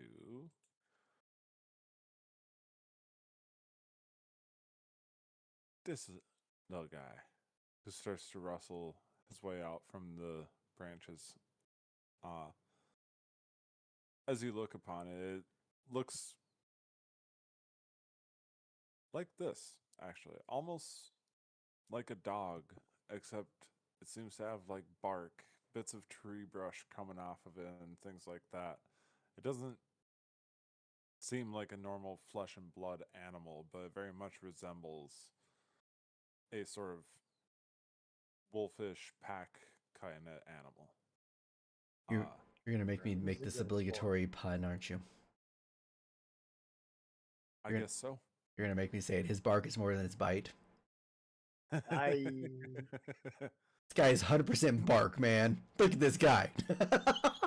It had to be done. it was Yeah. there. Like, come on, man. Why? So, as this thing makes a appearance coming out of the woodworks, is going to kind of lock eyes on Tony, and then you see the thing crouch down low, and it just comes barreling straight for Tony, moving 5. Come on, no, I pressed No, S, huh? he's 5, great.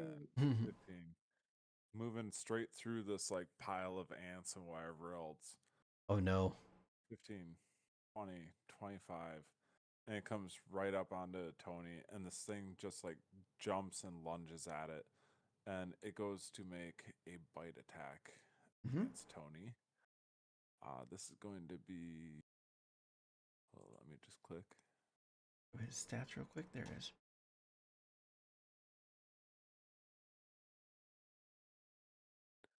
No, it's being stingy on me. It's not going to let me do it like that. Fine, whatever. I'll just roll it like this. So this is +4 to hit on Tony. Okay. That's a 6. That misses. Yes, that's quite unfortunate. As it like jumps, lunges, and chomps, Tony like sidesteps really quick or wherever the case is, and the wolf does kind of just skid across the ground, but turns and continues facing off against Tony. I did have a held action for him still. Does that still count for this situation, or do you want me to not do it since we did my turn in initiative? Well, technically, you would have been like continuing on with the same thing of have this ready in case anything comes along. Mm-hmm. So I would say the held action still holds for this. Okay, so then I will we'll go for a maul. Basically going for the same kind of thing. Let's see, it is a plus, what is it? Spell attack modifier? Yeah, spell attack modifier. It is +6 to attack. 15 to hit. I do believe that does. Yes, that does hit. Okay, so we're going to add 2 to what I'm about to roll here. So 11 piercing damage, because it's 1d8 +4, and then plus the spell level, which is 2. Yeah, so 11 piercing damage is dealt to Bark is more than his bite. Awesome. Yeah, Tony turns and chomps into this thing as it tried to chomp into it. You get a much better hit than it tried for. But as you go ahead and make this bite into it, you notice that like chunks of the wood and whatever else go flying off as Tony makes impact. Does Tony have any resistances? It doesn't show any. Let me double check. Breathe underwater for water version. No. He has no specific resistances that I can see. Okay. Well, then he is going to let out a little bit of a meowy sort of yelp as he's going to take 4 poison damage from biting into this thing. Is it just from biting him, or was there ants in his system? You can't tell. And Tony wouldn't say anything, so fair point. Yeah, there's no mental connection like that. Yeah, no. So, no, as far as you know, he just went in to bite against the thing and yelped as a reaction of it. Not entirely sure why. Okay. All right, well, that's it for both of us on that one. All right. Captain Greyfeather is up next. He just kind of cracks his neck a little bit a couple of times. It's just like, well, I think it's about time I let myself have a little fun here, too. What do you think, lads? Yes! Have at it, Captain. Have at it. All right, well then, shall we give it the old 1-2? And he goes running straight forward to this wolf guy. Give her the old hee-ho, Captain. The heave-ho. Mm-hmm. Goes up 30 feet, skirting around the edge of Tony there. Comes up right beside the thing. And he does like start to swing down one of his fists before he like purposely kind of twirls back around. And he's like, oh no, I see that shit. I see that shit. And instead, he's going to pull out his quarterstaff instead, and he's going to swing at the thing's head. And fortunately, 11 just cracks against the bark on the side of the beast's head, and it kind of shakes its head a little bit, but then it just kind of turns and growls at him instead, Tony. He's like, shit, boys, that's probably not the best idea for me. Okay, maybe I'll come back towards you. And he's going to use bonus action to step of the wind back to you. Because that allows his disengage, as it were. Yeah, disengage or dash action as a bonus action. Yep. So he's going to disengage from the wolf instead. Be like, oh shit, that might not have been the right choice. He can only move. Wait a minute. Hold. Oh yeah, he's got 45 feet, so he can still move 15 more feet away from this. So he's going to go 5, 10, 15. Like, that thing collected some fucking fleas or something like that, and I wouldn't recommend making contact with it. Well, that would explain Tony. Yeah, I was wondering why your little magic beastie started whimpering like that. It sounded kind of weird, but I mean, who was I to judge? I mean, this place is weird. You never know what's going to happen. Right? Fucking crazy shit all the time. And as he says that, more rustling up above, and you see a second wolf just comes tearing right down towards him. Just 5, 10, 15, 20, 25, 30. He's just like, oh, son of a bitch. That is a 17 to hit, which is definitely going to be enough to hit Gravefeather. Oof. Yeah, he's only got 15. And that is going to be for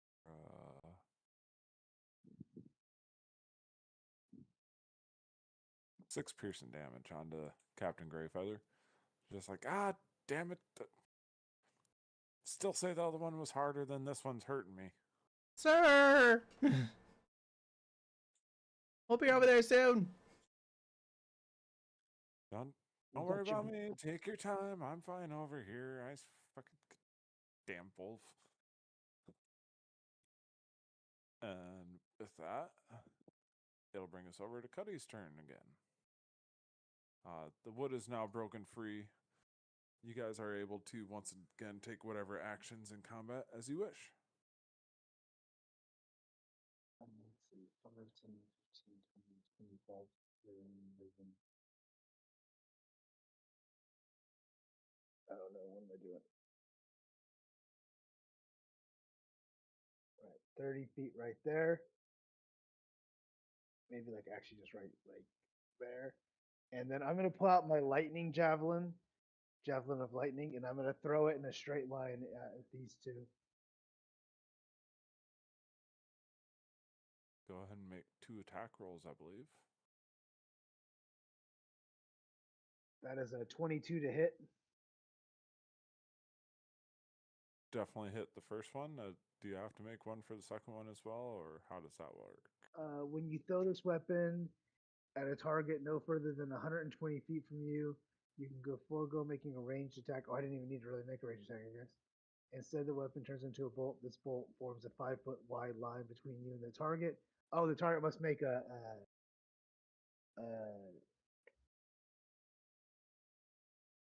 target and each creature in a line, excluding yourself, must make a DC 13 dexterity saving throw or take the damage. Okay. On a fail save, they take half as much damage. So, dex saves for these guys. going to be +2 for each of these. 21 for the first, and natural 20 for the second. They both save. Yes, they're So they plant both like take nature half. to reflect it. They both take half of the 21 damage. As you do launch the attack and whatever, the red one does kind of let out a bit of a sounds like wind blowing through crack and wood and whatever, kind of that sort of howling noise as it kind of crumples to the side with singe marks scoring down the side of it. This one is unfortunately for me knocked out already. I will make a correction just because I think I got it wrong. It says only the 46, so it only been half of 13, so technically it would only been 6 damage. Okay, so then the blue one is still looking relatively fine, but the red one was not hanging on very much from where it was at. Tony's kind of strong. I didn't realize that. So, red one is definitely taken care of. Anything else for you for a bonus action or anything? No, I use my movement. I don't have anything really for a bonus action at this moment, so I'll call it there. All right. With that, I'm going to need to sure that I get this correctly.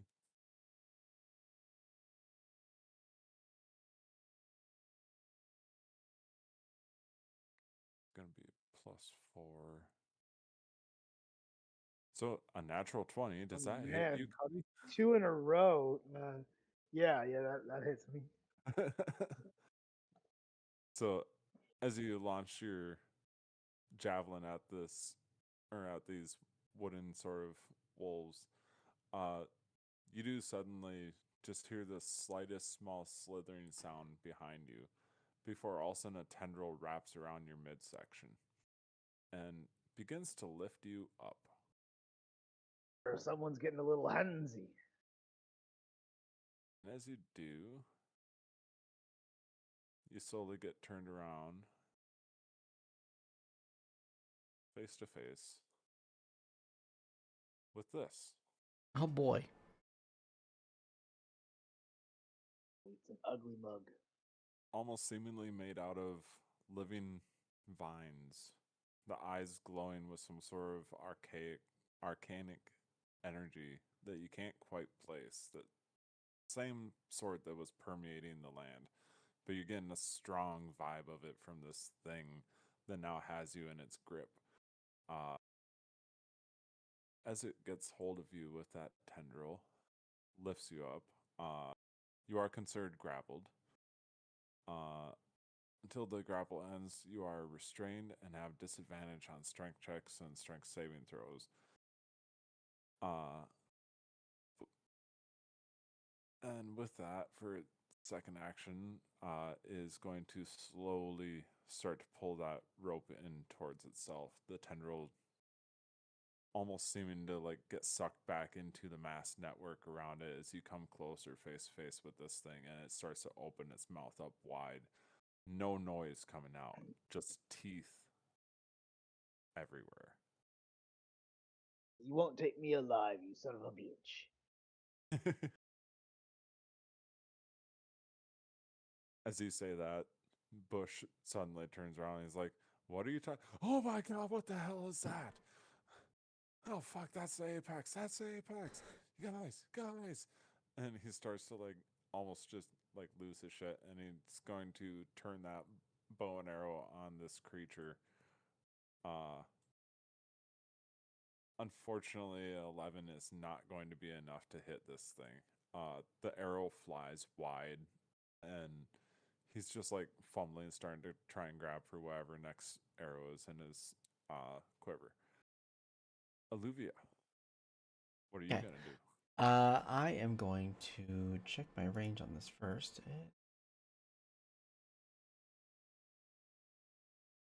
In 30. Okay. So yeah, so what I'm going to do is I'm going to run up here to where not leave or where Bush is at, and I'm gonna drop the wood next to him and be like, "Don't move. Keep these with you. Keep them safe. I'll be right back." And I am going to make a ball of flame appear out of my hands or in my hand, and I'm going to chunk it towards the apex one as I do the produce flame cantrip. Okay. That's a 14 to hit.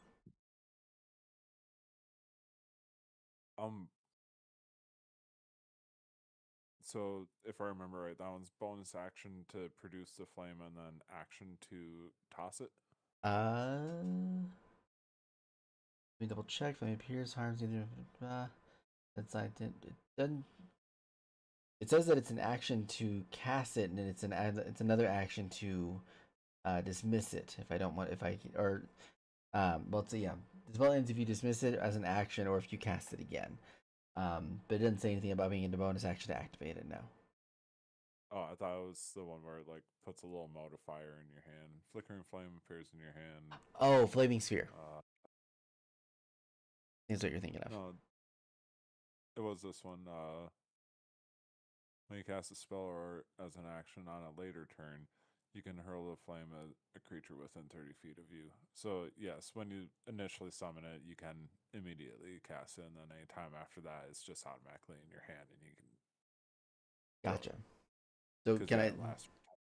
So yes, the 14 would be the attack roll, and unfortunately that misses. Yeah, and that's perfectly fine. Okay, cool. And then I'm gonna tell Tony to Okay, so can I tell if Graybeard is doing okay? I mean, I know you just got done dealing with that one, but is Tony like, or not Tony, is Graybeard like in a bad spot from what I can tell?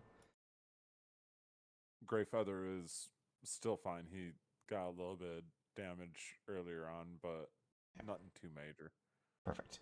Then Tony, I'll tell Tony to go after the apex one until I say otherwise, and he's gonna go 1, 2, 3, 4, 5, 6, and he's going to attack the apex one. He's gonna try to claw at the parts that are holding Cuddy.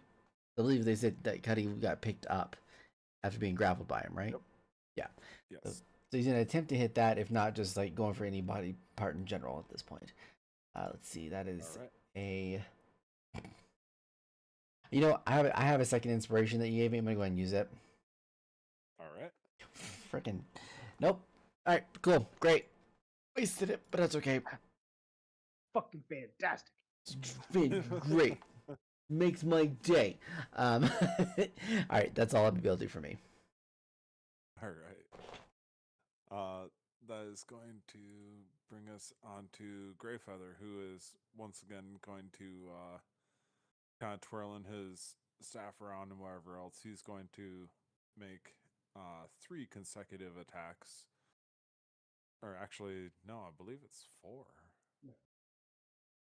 Get him, Greyfeather. Right. Yeah, Tell us why you're the captain, Captain. And then bonus action is the flurry of blows, which is 2 more unarmed strikes against it. So yeah, he's going to make 4 strikes, unarmed strikes against the wolf. Beautiful. 1, 2, 3, 4. Wow, got a natural 20 in there, so that definitely hits. Same Nice. with the 21. 12, I don't think does. Nope, it does not. 14 does if it lasts that long. Oh, 14 hits? On the wolf. Yes. Oh, on the little wolf. Okay, sorry. I thought we were on the apex. I was like, wait a minute. Nope, sorry. So that'll be for the regular. Double this one for the crit. This one for the final regular. So that'll be 5 up to 10 for 15, and then 25 total. Yeah, it was barely surviving after the critical hit in the first place, and he just like all of a sudden finishes up with a little yatta and just like uppercuts the fucking wooden head off this body, and it just like cracks against the wood and just goes tumbling off into the trees. And he's just like, yeah, how do you like that? Oh God, what is that? As he turns around and sees the apex. again, completely silent this whole time, other than Greyfeather making, or other than Cuddy making any noise. Everything is fine, lads. I got it all under control. Don't you worry.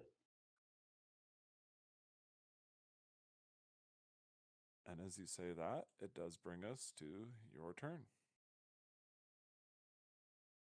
All right, There is I am. a strength check to try and break free from the tendril if you wish.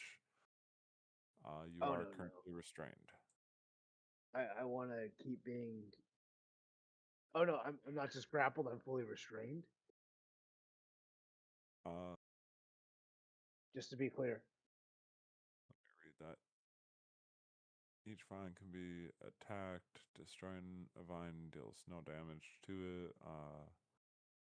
Tendril, where the heck was that? Down here. Because if I'm Target is grappled, I'm free to make actions. If I'm restrained, I'm not. The target is grappled, escape DC 15. Until the grapple ends, the target is restrained and has disadvantage on strength checks and strength saving throws. All right, then yeah, I'll just try to break free.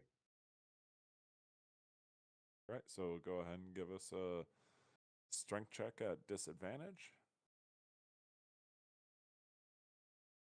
Strength check at disadvantage. Coming your way. Big money, no whammies. Big money, no whammies. And nope, whammies all day. All right. 14. No disadvantage 10. Yep. So unfortunately, you squirm and struggle a little bit, but this thing is fine. It's almost like a metal cord wrapping around you, super tight and unforgiving. With an air of too much confidence, I said, "Yeah, don't worry, lads. Cuddy's got this. No problem." All right. And that's it. Yeah. Right. With that, the thing pulls you in right up next to it, right up by its mouth. And you just feel this little gust from it before its eyes narrow. And you feel yourself get flung. And it is going to toss you a good 20 feet, leaving you prone 5, 10, 15, 20, as it just tosses you off to the side after sniffing you. It then turns towards Tony and immediately just like leans in super quick with a chomping attack at it. This is +4. That is a 15 to hit Tony. That'll hit, yeah. All I want to say is, I taste delicious. Your mistake. But yeah, that definitely hits. All right. And that is going to be 16 damage onto Tony as this massive vine-shaped animal just like chomps down on him, trying to nearly take Tony's head off as it bites at the scruff. A lot of damage.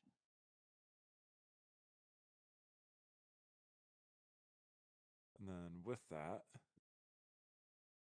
it is going to jump over Tony, who will definitely get the opportunity attack. Okay. As it's going to pounce now, land right here in the middle of all three of you.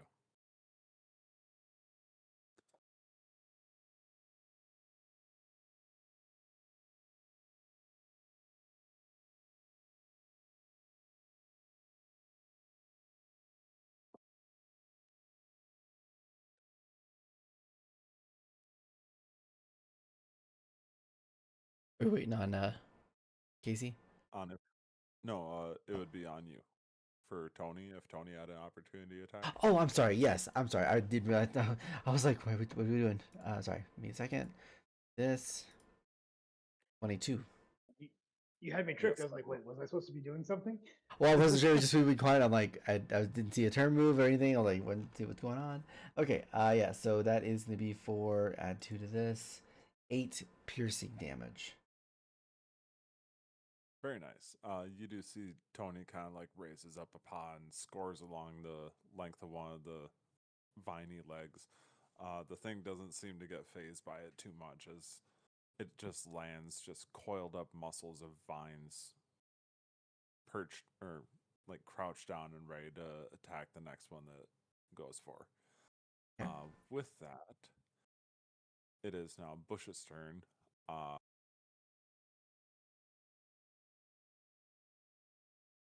If he rolls 9 or lower, he's going to turn tail and run because he's scared.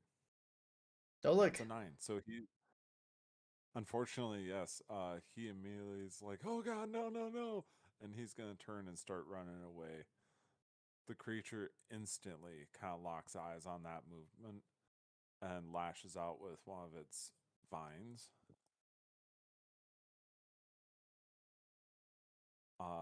Unfortunately, narrowly missing the backside of Bush's toes as he or heels as he turns and starts running away. Olivia, what are you doing? All right, I'm gonna move myself right here so that I am in flanking position with Graybeard or Graybeard, Gray Feather. Great feather. Okay, pardon that. And then I am going to already got Tony out, so I can't do one of these. I am going to actually, you know what? I see that he tries to go after Bush. Can I take my produce flame that's in my hand and can I just stick my hand in his mouth to make sure the fire gets in his mouth?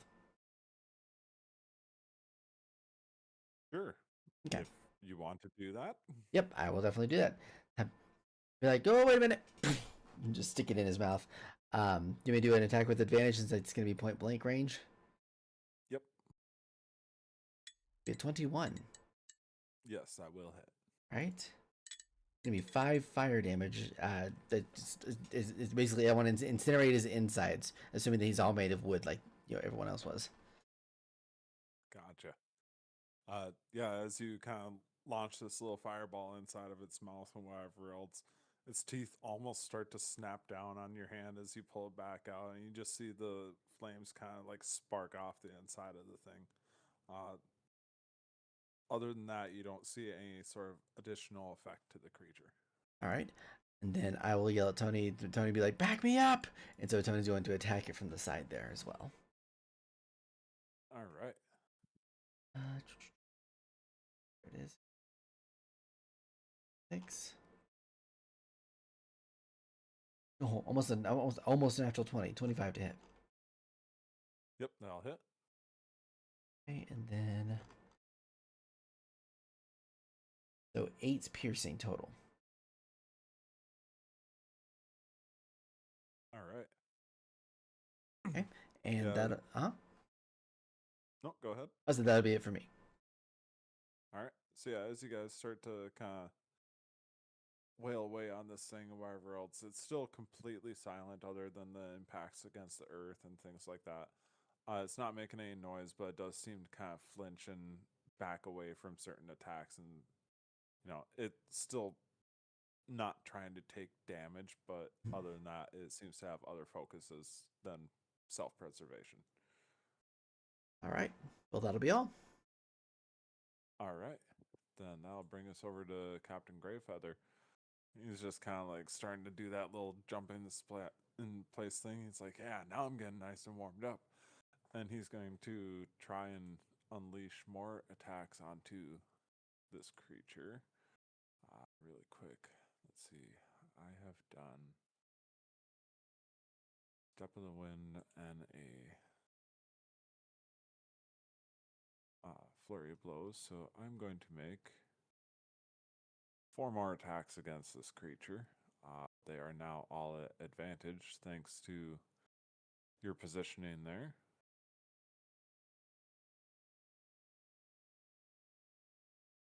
One, 2, 3, 4. Unfortunately, only 2 of the attacks hit, and he is at least going to attempt to give you guys a little bit more wiggle room, as he's going to do a stunning strike against the creature as well.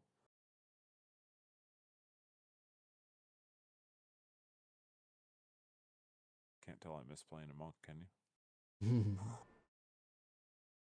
You were crazy with your monks, man. And then where's that stunning strike? Wait, does this one not have stunning strike? It should.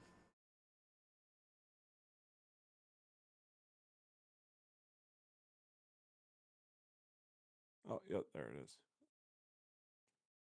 Con saving throw from this creature.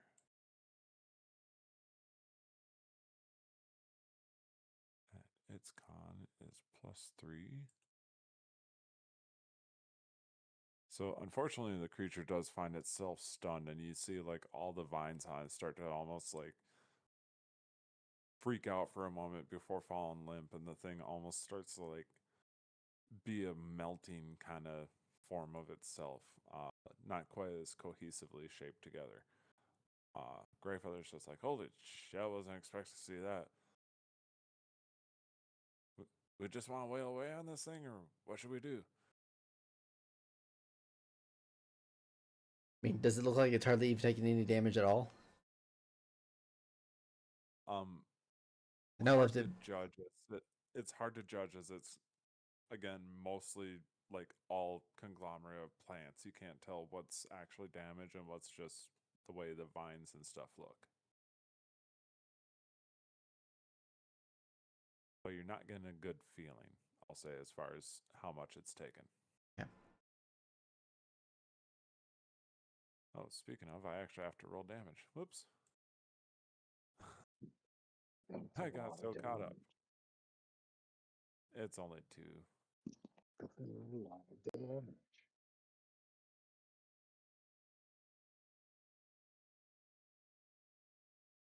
So yeah, that was another 14 damage that the thing took from that. And yeah, it's, other than the stun, it's not necessarily looking bloodied or anything yet.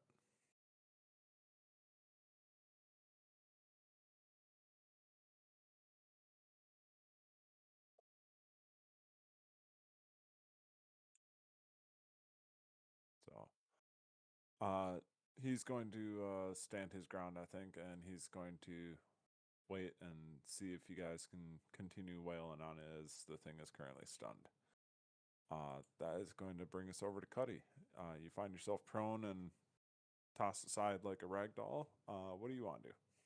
I'm gonna get up using my half movement, of course, to do so. Then I'm gonna walk 15 feet over this way, and I'm gonna hurl a javelin at this mofo. All right. This is not Go a ahead, fancy Mike. javelin. This is just a regular javelin that I've called a harpoon, as it's more shaped as a harpoon as I throw it. That is Nice. 17 to hit. That does. You do have advantage as it is stunned. Oh, nice. Then let's go ahead and roll it again just to see if we can get the natural 20. That's sweet, sweet, beautiful natural 20. No, Dirty 20. dirty 20. All right. That is gonna Roll some damage. be. That's gonna be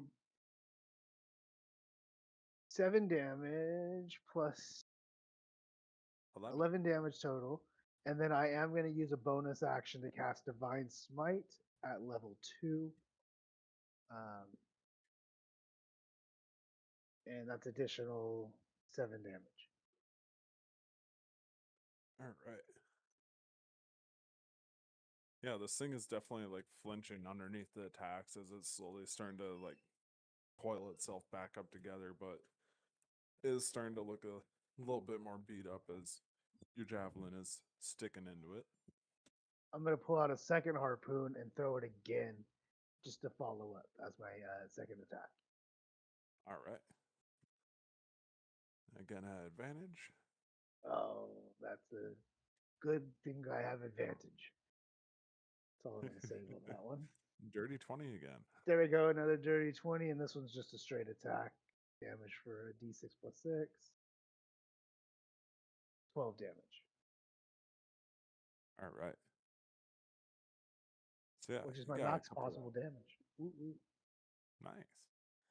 Got a couple of sticks poking out of this thing, but it still is looking pretty beefy in front of you guys. I believe that's it for you then. Yeah, that'll be it for me. All right.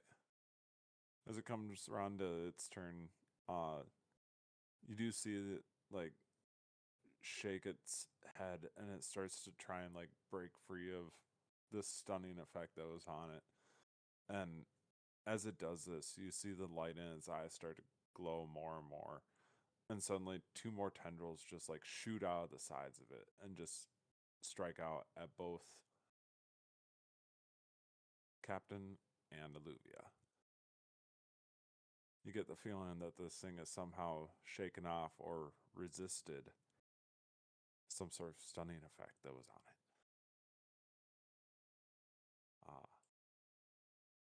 +4 against Alluvia. It's only a 13. Let's see. Let me double check. 13 does not hit. No. Right. And against Greyfeather, that is also not going to hit.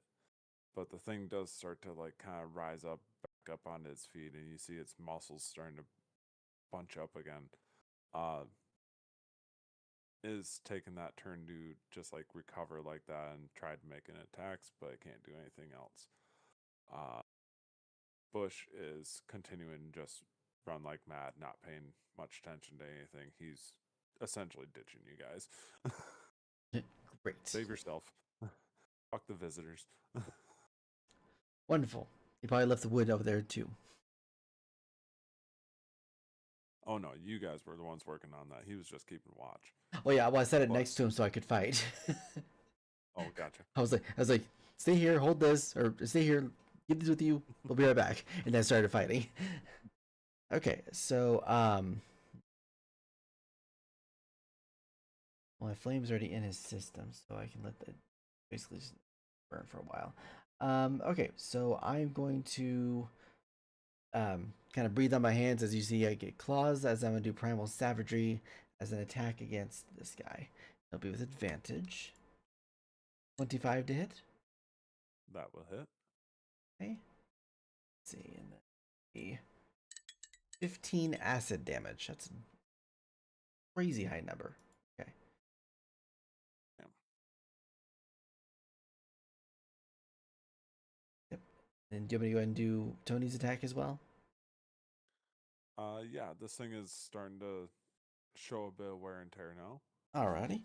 Let's see, we're going to do 15 to hit. That does not hit. It is not hit. Okay. All right. Well, he's trying. All right. He's gonna stay there, and we'll see how it plays out. That'll be it for both of us. All right. Now I'll bring us back over to Greyfeather. Yeah. Unfortunately, kind of a one-trick pony. He's just going to keep trying to deliver body blows into this thing. Gets the sense that there aren't really actual organs, so he can't do like any kidney shots, but Not that he needs to. no, he definitely does not. Yeah, he's just going to fucking go ham on this thing for a little bit.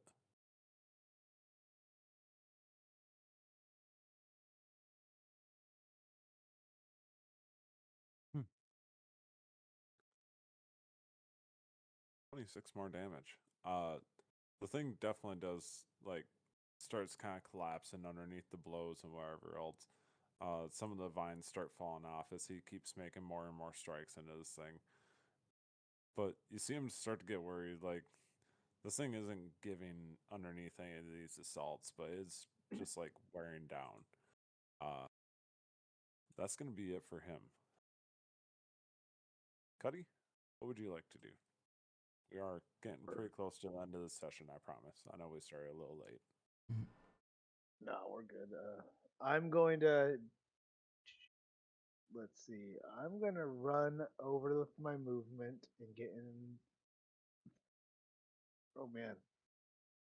If I stand next to him, can I still get flanking with him? Yeah, and sort of like a pack tactic thing. Like you guys are all surrounding him. He doesn't have anywhere to wiggle around. Sweet. I'm gonna make 2 fisherman hook attacks. Then with advantage. Here's attack Alright. number 1 and attack number 2. Those That is both a hit. dirty 20 and a 22. So that is going to be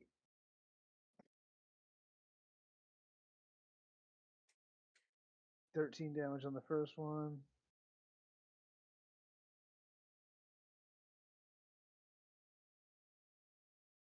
Going to be 12 damage on the second one, and then I'm going to use a bonus action to again cast a second level Divine Smite on this person.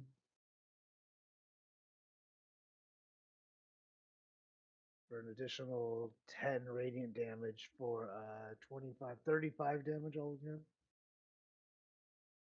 Alright.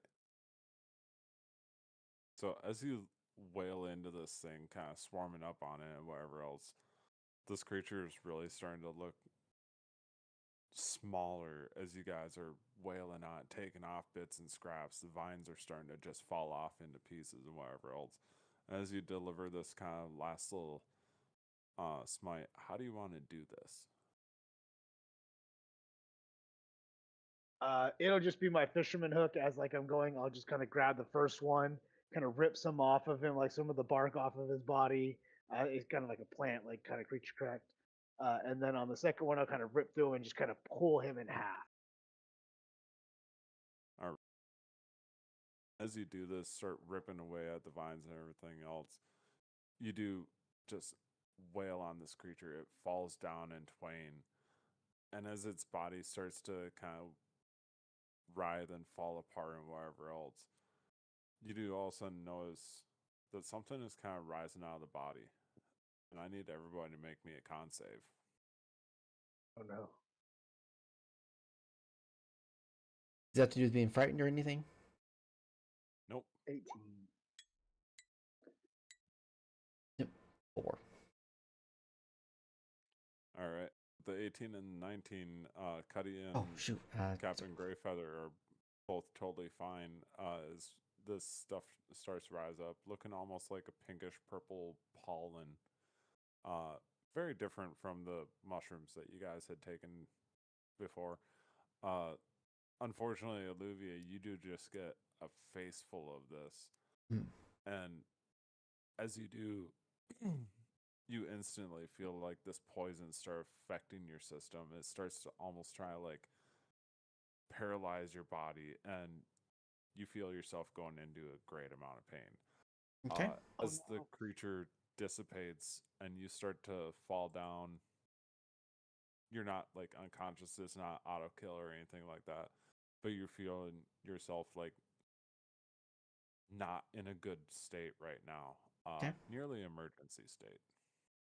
Okay. Yeah. You don't hear me say anything, but I basically like on my knees trying to keep myself up, but basically just kind of working my way down to laying down due to the excruciating pain. I'm all right. I'm all right. Yep. It's like crap.